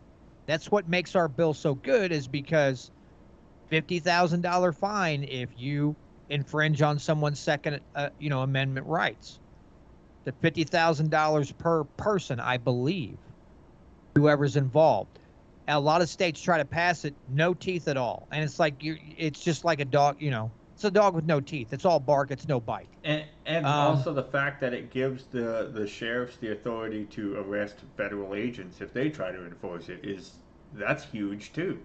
Yeah. When you look at all of the constitutional carry bills, and don't get me wrong, they're great bills. They don't have the teeth like the Second Amendment Preservation Act has. They just reiterate the fact that we have a right to carry, and that you don't need a permit to carry. That's all those bills accomplish, is that you don't need a permit to carry. And it's great to reiterate that and enforce that, but having something that will have teeth to the fact that if you're violating rights, you get fined, and if you're a federal agent violating those rights, you get arrested, is there, you don't have anything. It's unprecedented in the United States at the moment to have a bill like that. I don't know of anywhere else in the United States with a bill that enforces so strictly the protection of rights. I will say this too, because I'm guessing, Dustin, I don't know you, so I'm just making a guess here. But I've heard about people in North Dakota, because New Hampshire likes to brag that they're the freest state. But here's the thing. I'll bet you North Dakota is just like Missouri. New Hampshire they have to do like Division I college, and they have to recruit people to come to their state. I would bet you North Dakota is just like Missouri. Loads of freedom-loving people already there. We don't even have to recruit outside help. We have enough people in our states right now to get it done. You just have to get them active and get them involved, and they can get it done without trying to, bring people in. Am I right in that, Dustin? That I'd say that's a pretty fair assessment, correct? That is absolutely correct. You just have to get them active and get them knowledgeable, right? And like, what is it? The communists have an idea called praxis, right? It's literally wedding theory to action, and it's called praxis. And they preach it and they live it, and it's everything they do. They breathe it. Any chance they get, they're active, right? We need to grab that concept of praxis and run with it on our side. See, I think what people don't, another thing people aren't really understanding is, in the same way that, let's say, pedophiles are drawn towards occupations that place them in the proximity of children, tyrants are, they'll tend towards positions of power, right? So it's very important that government doesn't have a lot of power, because eventually there's going to be tyrants in the position, because that's just what they do. They want to lord over people. They're going to be hell-bent on, getting elected into office, and they can look at all the laws that are passed. Basically, every law the legislator passes gives power to the executive. At this point, right? Yeah, that's basically what's happening. So you get the tyrants in, and they can look around at all the laws that have been passed that were seemingly harmless, 5 years ago, but now you got this maniac in there, and they can use that power to hurt people. Yep. So it's just a matter of changing a mindset and saying, okay, how can this bill be used against us? And if it can, disregard it. We don't want it. Yep. That's something that I've always done in my life, and it served me really well. Honestly, this could be used as a life lesson as well. If you're thinking about doing something big in life, think about not only what the benefit is, but what the pros and cons are. And in the aspect that you're saying politically, what are the pros and cons? What are the positives? What are the risks? And how can it be abused? Yeah, and how can it be abused? And when it comes to being abused, can you tie up those loose ends so that they won't be abused? Kind of like how whether or not the shenanigans that you said were happening or not, up for air. They're just accusations. Whether they happened or not, close the loophole. Make it so if they're not happening, make it so they won't happen. Exactly, Jesse. Not only that, that's what it's all about, really. So let's jump on, the election. Supposed, and I'll say supposed because I don't know the facts, but the supposed election fraud, right? We can sit here and argue about whether or not it happened, or we can say, let's make sure it never happens. Our elections run on trust in the same way that the economy runs on trust, yep. Right? And we know the economy runs on trust. We have to have faith in the dollar if we're going to, save it, or if we're going to go, blow it. Without the trust, the systems just fall apart. So it's 100% about trust on. I don't really care if there was election fraud. The people don't trust the system anymore, and that needs to change. We need to. In fact, I pushed a bill last session. I think it was last session or 2 sessions ago, an election reform bill that actually put the power to ensure that our elections are fair in the hands of the people. So, and it didn't really change much. It added a couple features. Basically, we would go to the polling station, we would grab our ballot, fill in the ovals, feed it in the machine. That part didn't change. What changed was each ballot would have had a unique identifying code on it. I would grab my ballot, I would snap a picture of that code, because that code represents my ballot. I would fill in the ovals, feed it into the machine. The machine would tally, as it always does, but in addition to that, every ballot, there would be a snapshot taken of the front and back of the ballot, and it would be uploaded onto the Secretary of State's website. And I would take that picture of my unique identifying number for my ballot, and I can go on the Secretary of State's website, and I can look up my ballot to make sure that, yes, this is actually how I voted. Your vote was and if it isn't, I can correctly, yeah. And if it wasn't, I can take that up with the Secretary of State. you know, and that seems to be a perfect solution if you can get the verification power into the hands of the people. Yep, I agree. And it's simple things like that where if you can, whether or not the problem exists yet, um, there's the chance that the problem could exist.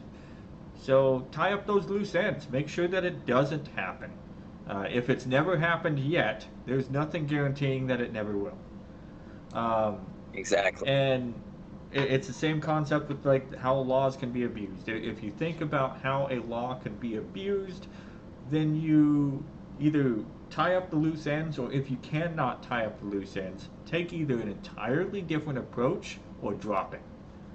Because if you put yourself or your kids or others at jeopardy in the future, doesn't matter how good the intent is now. All it takes is one person to turn it into a nightmare. Let's take the Queen's death in England as an example on this. Throughout history, when there were monarchies all over the world, you could have a really benevolent ruler that makes all of these good reforms. Really great leader. There's no guarantee his kids are going to be great. And a lot of times in history, they're not. Because they grew up in a very rich, powerful atmosphere. They wanted to take advantage of that rich and powerful atmosphere. And you're oftentimes followed with a benevolent leader with a tyrant. And then you have to have a revolution to overthrow the tyrant to get another benevolent leader. And that's ultimately why we left Great Britain with our Declaration of Independence, and why we wrote the Constitution the way that we did, is to tie up loose ends, to make it so that government doesn't have the power to abuse, to make it so that we can't be abused by government. One of the reasons why I say that the Constitution Day should be renowned as our most celebrated holiday over Independence Day is because independence declared that we're free from tyranny from England. But the Constitution made it so that we're free from tyranny from anyone, so long as we follow it. Or as Paul Engel said it, Benjamin Franklin, when he was asked what kind of government do we have? A republic, if you can keep it. Well, and I want to add to what you all were talking about when we're talking about laws or whatever. There's another educational tool that we've got to, throw into the mix. Is people vote, legislators or just the people in general vote based on emotion instead of outcome of a law. They base it on intent. A lot of people, not everybody, but a lot of people base their decision on the intent. And educating people that, hey, yeah, I'm sure you'd like to see more low-income people get housing. But is legislatively, is it doing it legislatively the best answer? What is going to be the actual economic or whatever outcome of this law instead of what the intent is? And getting people to not vote for a person out of emotion, which is normally based in fear, or legislators and people voting a new tax or regulation or whatever based on emotion and not thinking about the outcome. That's another very, very tough thing that we've got to instill in the people. Because here in the state of Missouri in 2020, we had Rick Combs, very constitutional guy. But there was a Democrat, and I can never remember her name, running against our current governor, Governor Mike Parson. And because people were scared to death she was going to win, they just compromised and voted for Parson. And it's like, if we can just get past this fear, because in your heart of hearts that you can trust Rick Combs more than you can trust either one of the other two, basing your decision with your brain instead of your heart, or actually your heart instead of your brain, I guess, actually, would be a lot better and so much less detrimental to you if you would just, use your use your brain, think through things, and then base your decision on that instead of emotion. But, you know, when we see the Inflation Reduction Act and all these other things, we know what the outcome's going to be. It's going to be more inflation, more spending, more X, Y, and Z. The outcome's going to be horrible. No matter what the intent or what they say the intent of the bill is, the outcome is going to be horrendous.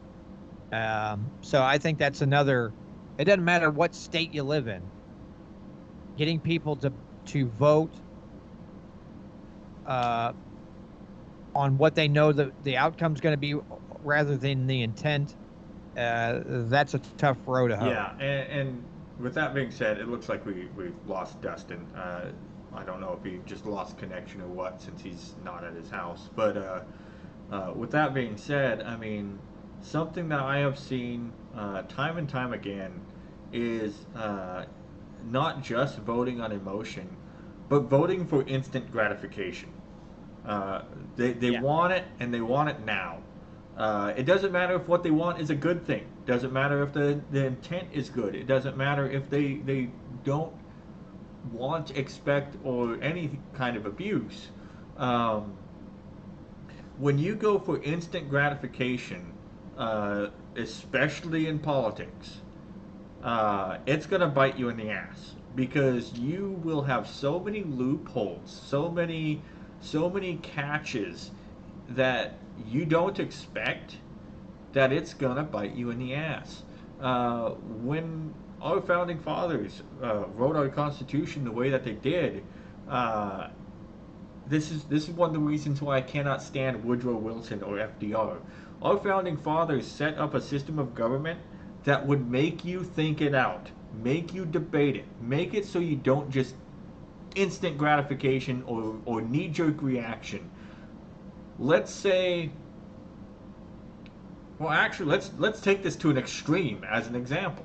Let's say we've spotted an asteroid coming straight to the planet. What do we do about it? Do we just launch all of our nukes at the asteroid and just hope for the best? No, we should probably think this through and figure out what the best course of action is as to how we're going to divert, destroy, or whatever to the asteroid. Because just knee-jerk reaction launching nukes probably isn't going to solve the problem. But it's the same concept to every little thing. Doesn't matter how important of an issue it is, doesn't matter how big or small of an issue it is. They wanted it to be well debated, well thought out, and principled.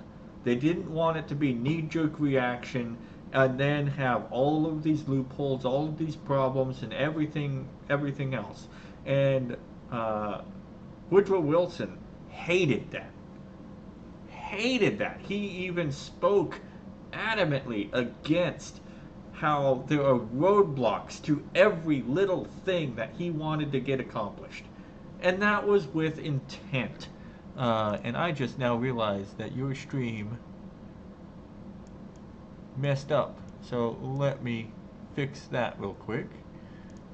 And I will turn Dustin's stream off for now, since that is clearly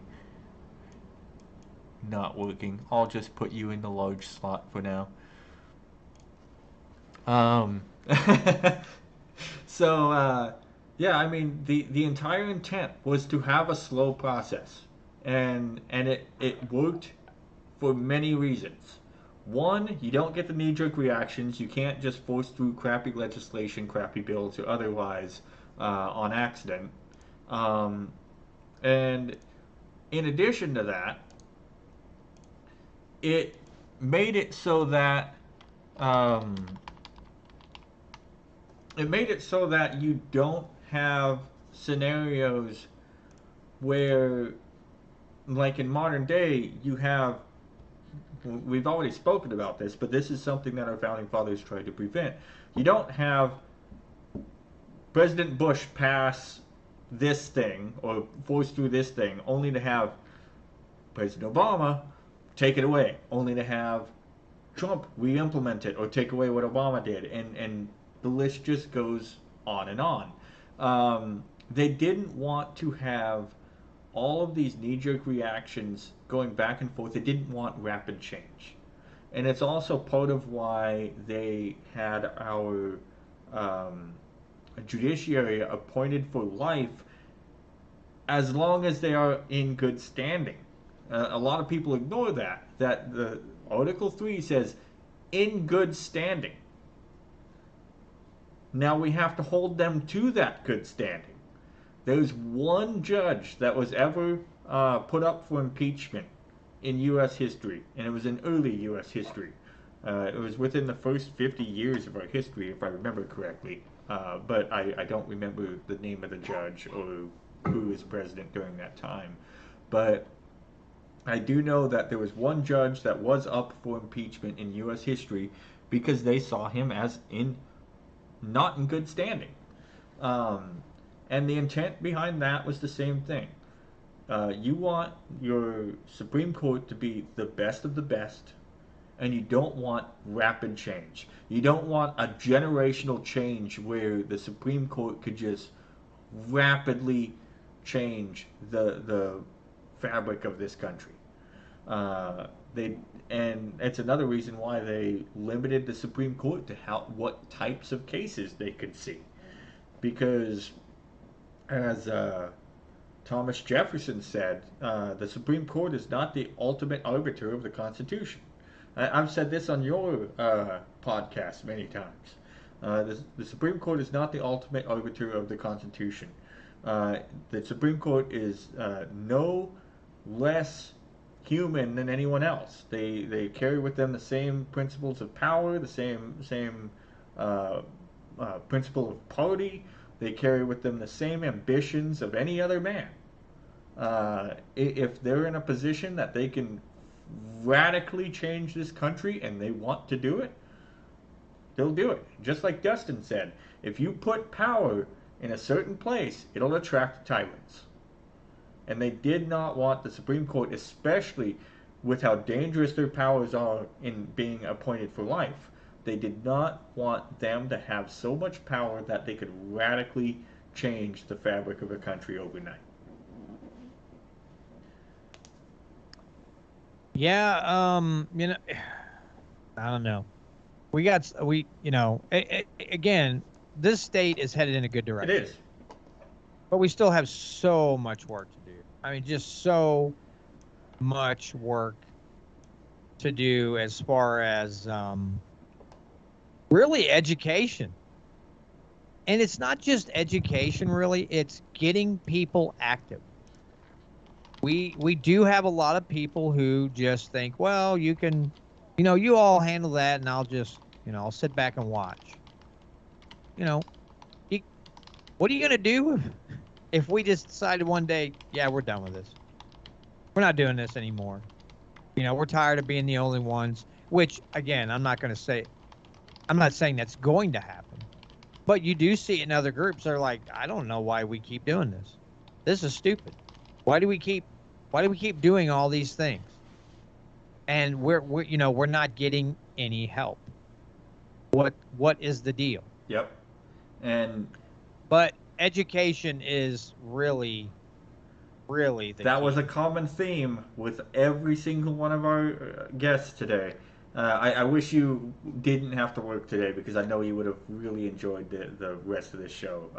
You would have loved to meet Paul Engel. I know you haven't met him yet. And I'll definitely get him on your show at some point too, because he's a very brilliant mind. He's right up there with like Robert Brown, and I know how much you touted Robert Brown when you had him on the show. Yeah, I mean, Paul Engel, I mean, the entire intent behind that was the education of why our Constitution was written, how it was written, and what it meant for the country then, and what it should mean now. Unfortunately, the word is should mean now instead of does mean now.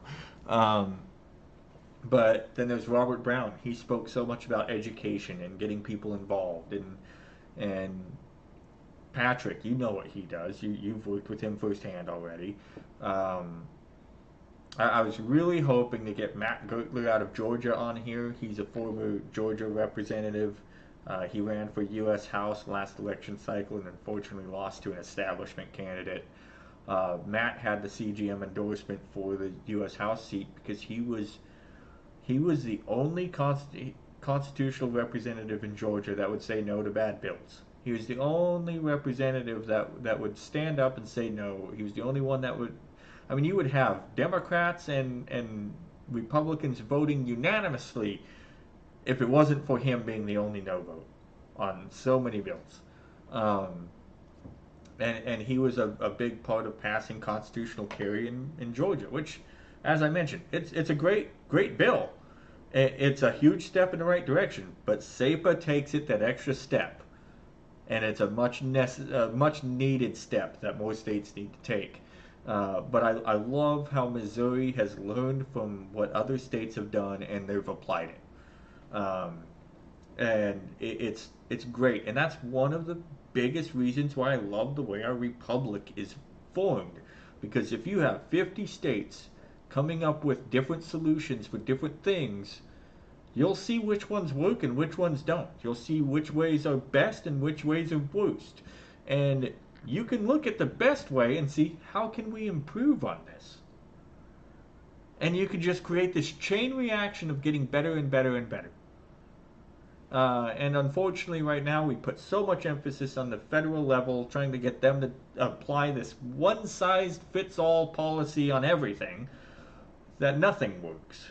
Look at education. What has the Department of Education accomplished? Look at the indoctrinating a lot of kids to think that government is their Lord and Savior. Okay, that's a pretty damn big accomplishment, but not a good one. Right. You didn't say good one. You just said what have they accomplished? Fair enough. I answered Fair the question. enough.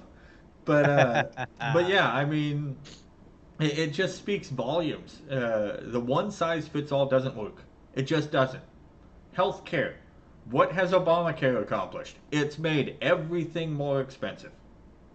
Everything. So what has that accomplished?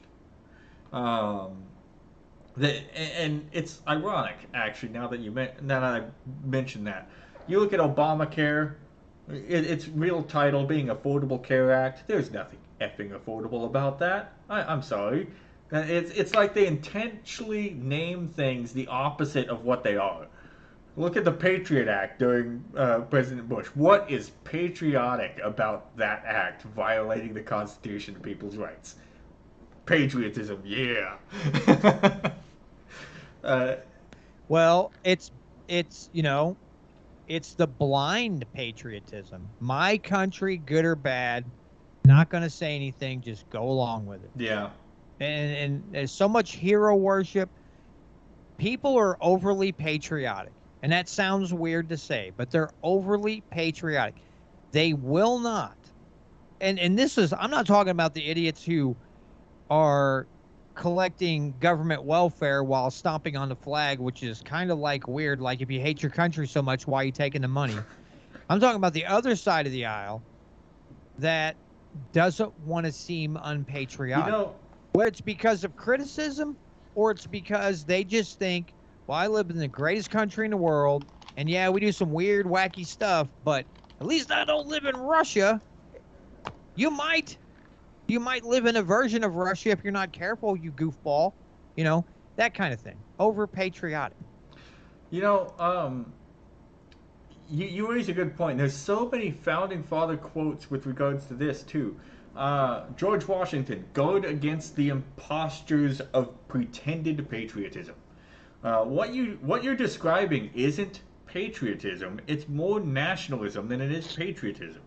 There's other founding fathers, and I'm gonna misquote this because I don't have it memorized, but there are other founding fathers that made quotes along the lines of a true patriot is one who puts the liberties and freedoms first. Who will criticize his government, who will hold his government accountable, who will strive for a successful nation the right way, not good or bad. And that's obviously paraphrasing because I don't know the quote by heart, but and I wish I did because it's such a good quote.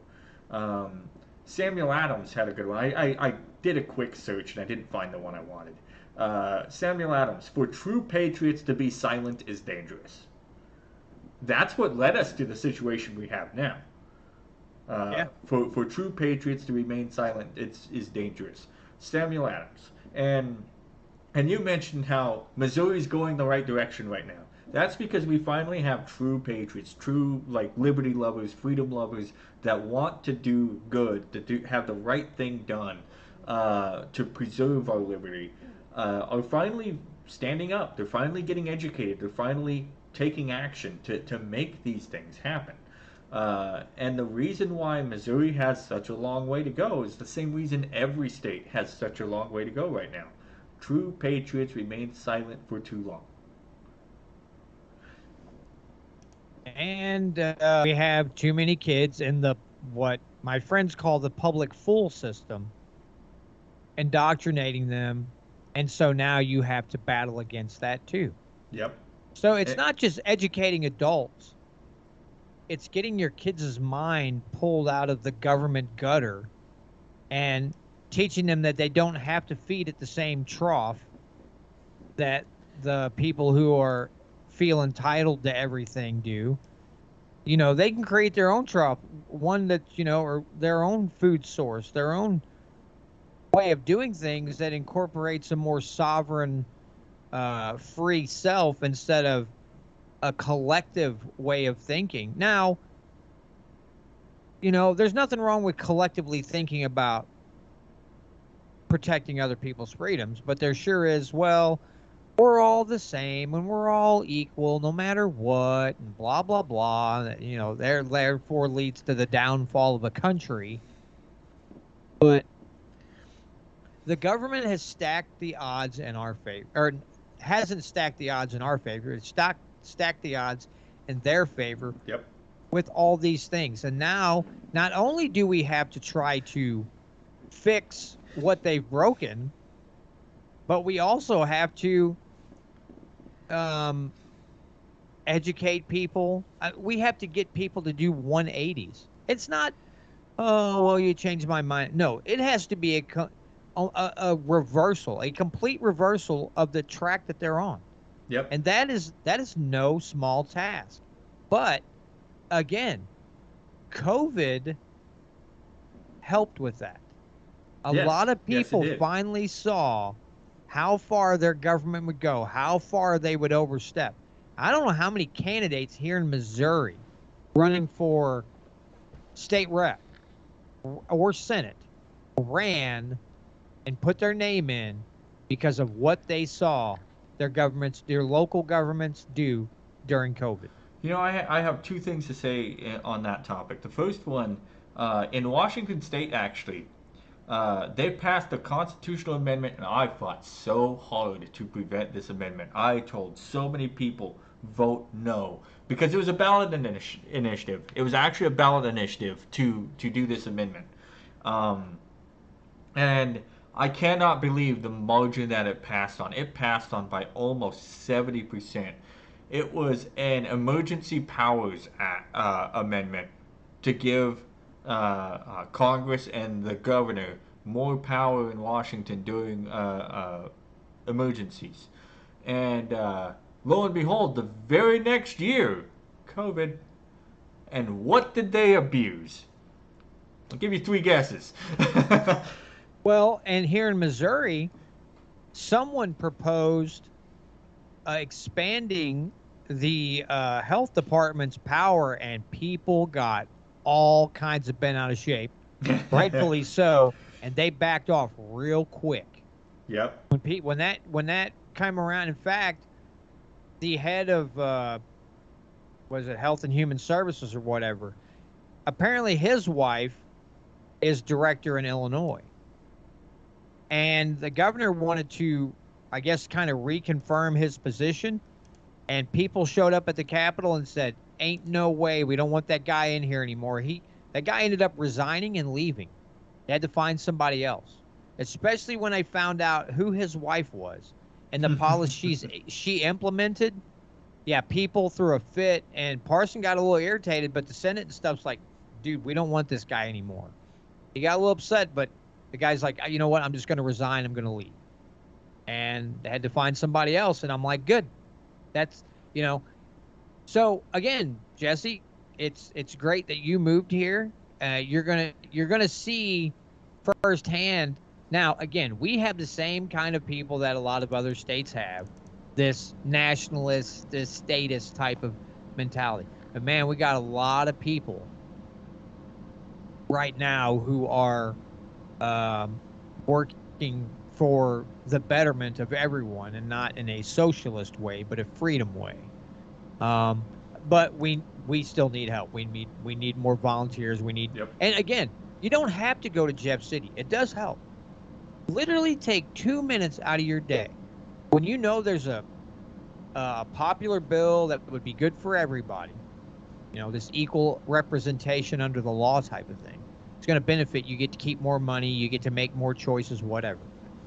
Take 2 minutes. Write an email or make a phone call to your representative's office. Get a few friends to do it.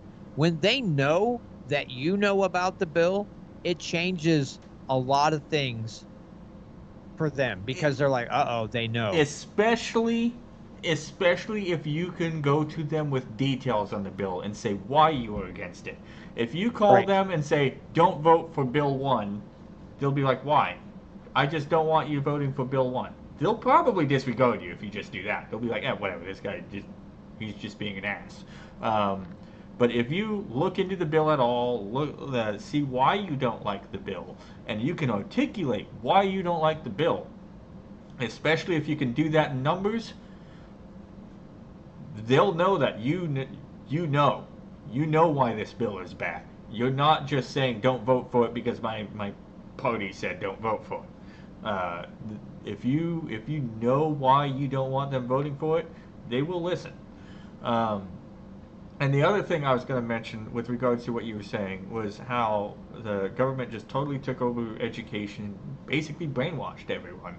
Paul Engel, our first guest today, when I asked him what got you involved, first thing I asked him was what got you involved, what got you teaching the Constitution and forming the Constitution study. He said what got him involved was learning of a quote from John Jay that said to know your Constitution. So he took it to heart. He actually read the Constitution, studied it, looked into it. He was like, holy crap. You have so many individuals your age, my age, older, that are saying, oh, they don't teach the Constitution like they used to. Let's face it. Nobody in the last 100 years has been taught the Constitution like they used to. Nobody alive today has been taught the Constitution properly. Everyone who knows the Constitution properly learned it on their own. They did their own study. They did their own research. They got higher education that actually taught it. And Paul said, don't go to law school to learn the Constitution. They don't teach law school. They teach common law. They teach applicable law. They don't teach constitutional law. They just teach law. And they teach opinion, a lot of opinion. Yes. Which is not based necessarily in fact or truth. Yes, exactly. And he said when he made that revelation after doing his own study, he was like, this is ridiculous. It's amazing how much is not being followed in our Constitution. It's amazing how little of it was ever taught. So he started thinking, why don't we have Constitution study groups like we have Bible study groups? And hence, the Constitution study was formed. And he has some educational material coming out here soon. And he has his tour that both Dustin and I mentioned while you were on. And you can find him at, I believe it's theconstitutionstudy.com. I might be mistaken on the extension. It might be .org, it might be .com. I'll actually look that up so I can verify this real quick. Yeah, that's what I was doing. Constitutionstudy.com. Okay, constitutionstudy.com. You can find all kinds of material on there on the Constitution, and I would highly recommend that to anyone who does want to dive into it. And I not only even if you don't want to dive into it, I recommend you diving into it. It is very crucial information. You would be shocked at how little of our Constitution is truly followed, how much is taken out of context, and how much is ignored. We have got to be better about that. He has excellent programs available, and he is trying to get constitutions in every classroom in the county for 8th graders. And here in the state of Missouri, which I'm going to look at getting him up here around our local area, we have Tom Martz, who teaches the Missouri Constitution. And he is very solid. I mean, he's read that Constitution probably hundreds or thousands of times, knows it like the back of his hand. Find somebody that knows your state constitution too, especially if you're going to invest your time into fighting for good legislation and against bad legislation. Know why that bill is bad. Yep. Does it violate the state constitution? Or does it violate the U.S. Constitution? Know them both. Yep. Because that way you can make your point ever so much more clear if you have the exact grounds. Hey, this violates Article 1, Section 3. You're not, not everybody's equal under this. You're only picking out a certain population to get this tax credit. That doesn't apply to everybody. You're violating the state constitution. Things of that nature. Help your, especially more constitutionally or freedom-minded representatives, help them with their argument, why they're against it. The press is going, the media may say, oh, hey, this guy voted it down. He's going to be like, well, there's this thing called the state constitution. I don't know if you've ever heard of it or read it, but right here on this page, it says X, Y, and Z. And, now, again, they may just go, ugh. But you've made your argument and they know exactly where you stand. Yep. Very important. Yep. Well, with that being said, we're closing in on 7:30, and I don't want to overlap with Patrick, so I am going to drop this podcast for the day. Thank you, everyone who came out to watch, all of the guests that came on. John, I wish you could have been on a little bit sooner, but I'm glad that you were able to still make it. I know you would have liked to meet Paul sooner, and I'm sure you enjoyed the talk with Dustin, first time meeting him. I really look forward to seeing what we can do here in Missouri, and I hope that when we really get things going here in Missouri, we can spread. We can really get more states going in the right direction, because only then, if we get enough states going in the right direction, can we ever hope to even try to corral the monster of the federal government. So with that, I'll let you go. Everyone check out Missouri Liberty Report. You can find them on Facebook and on YouTube. And what is the radio group that you're with? So if there's something weird going on with their website, because I try to look up the listing, because my podcast has moved times and days once before, but when I go to the calendar, it stays the same for every day. So KEYK out of Lake of the Ozarks area, and then also MOLibertyRadio.us is another internet network that carries me. That's Saturday nights at 7, Wednesdays at I want to say 1 o'clock in the afternoon. I can never remember that. And then you can you can find my podcast just pretty much anywhere you find a podcast, Apple, Google, wherever, literally any podcasting app, Spotify, iHeartRadio. You can find it there as well. And Jesse, thanks for having me on, man. I haven't got to talk to you much since you moved to the state here. At some point, I'm going to have to make my way your direction and just hang out for the day. I mean, I got to hang out with you once, right? But we've talked on the phone multiple times and just haven't really got to hang out with you and just hang out with you. So one of these days I gotta head your direction and meet up with you and just hang out for a day and just chill out and relax. So hopefully I can do that at some point. Yeah, one of these days. I've only been here 3 months so far. Yeah, and I hope, and I urge everybody, because I know now that you've got things up and running and you're kind of settled in, I know your podcast streaming thing's going to kind of start picking up steam. So I would urge anybody to please, subscribe to his channel, to Jesse's channel, follow it, so you can keep updated, because he's gonna, I know he's still gonna look at federal things, but he's also gonna be looking at state things, and I believe we can say this about any state, Jesse. So many podcasts, so many radio shows focus on federal issues. Yep. And we need more state-centered or state-focused podcast live streams to educate people about what's going on in their state. Yep. So the more people we get doing that, the better off we are, the more people we educate, and hopefully get more people active. So I will start directing people to your YouTube channel, your Facebook page, on my podcast. I'll make sure that I add that in when I end my show, and try to drive you some more traffic.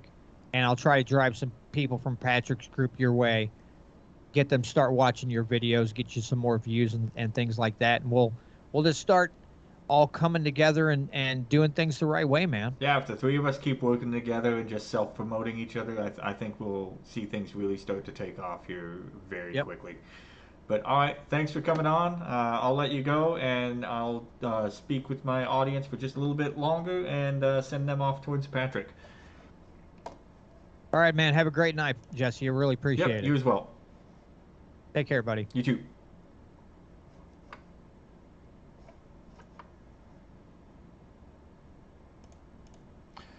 All right. So thank you again, everyone, for joining us today. I'm going to be wrapping things up. Please check us out on constitutionalgrassrootsmovement.org and also on our YouTube channel. The links to our locations are all in the description for the videos, both on YouTube and on our Facebook page. So please check us all out. Like and subscribe to the Missouri Freedom Initiative, Missouri Liberty Report, and the Constitutional Grassroots Movement. You can learn a lot from all of our organizations. We have formally endorsed Robert Smith for Missouri State House here in Missouri, and we have endorsed Alan Maracle. I forgot to ask him how to say his last name, so I'm not sure if I am saying it right. But Allen, ALLEN MARICLE. We are endorsing him for Kentucky Secretary of State. Very, very interesting and knowledgeable individual.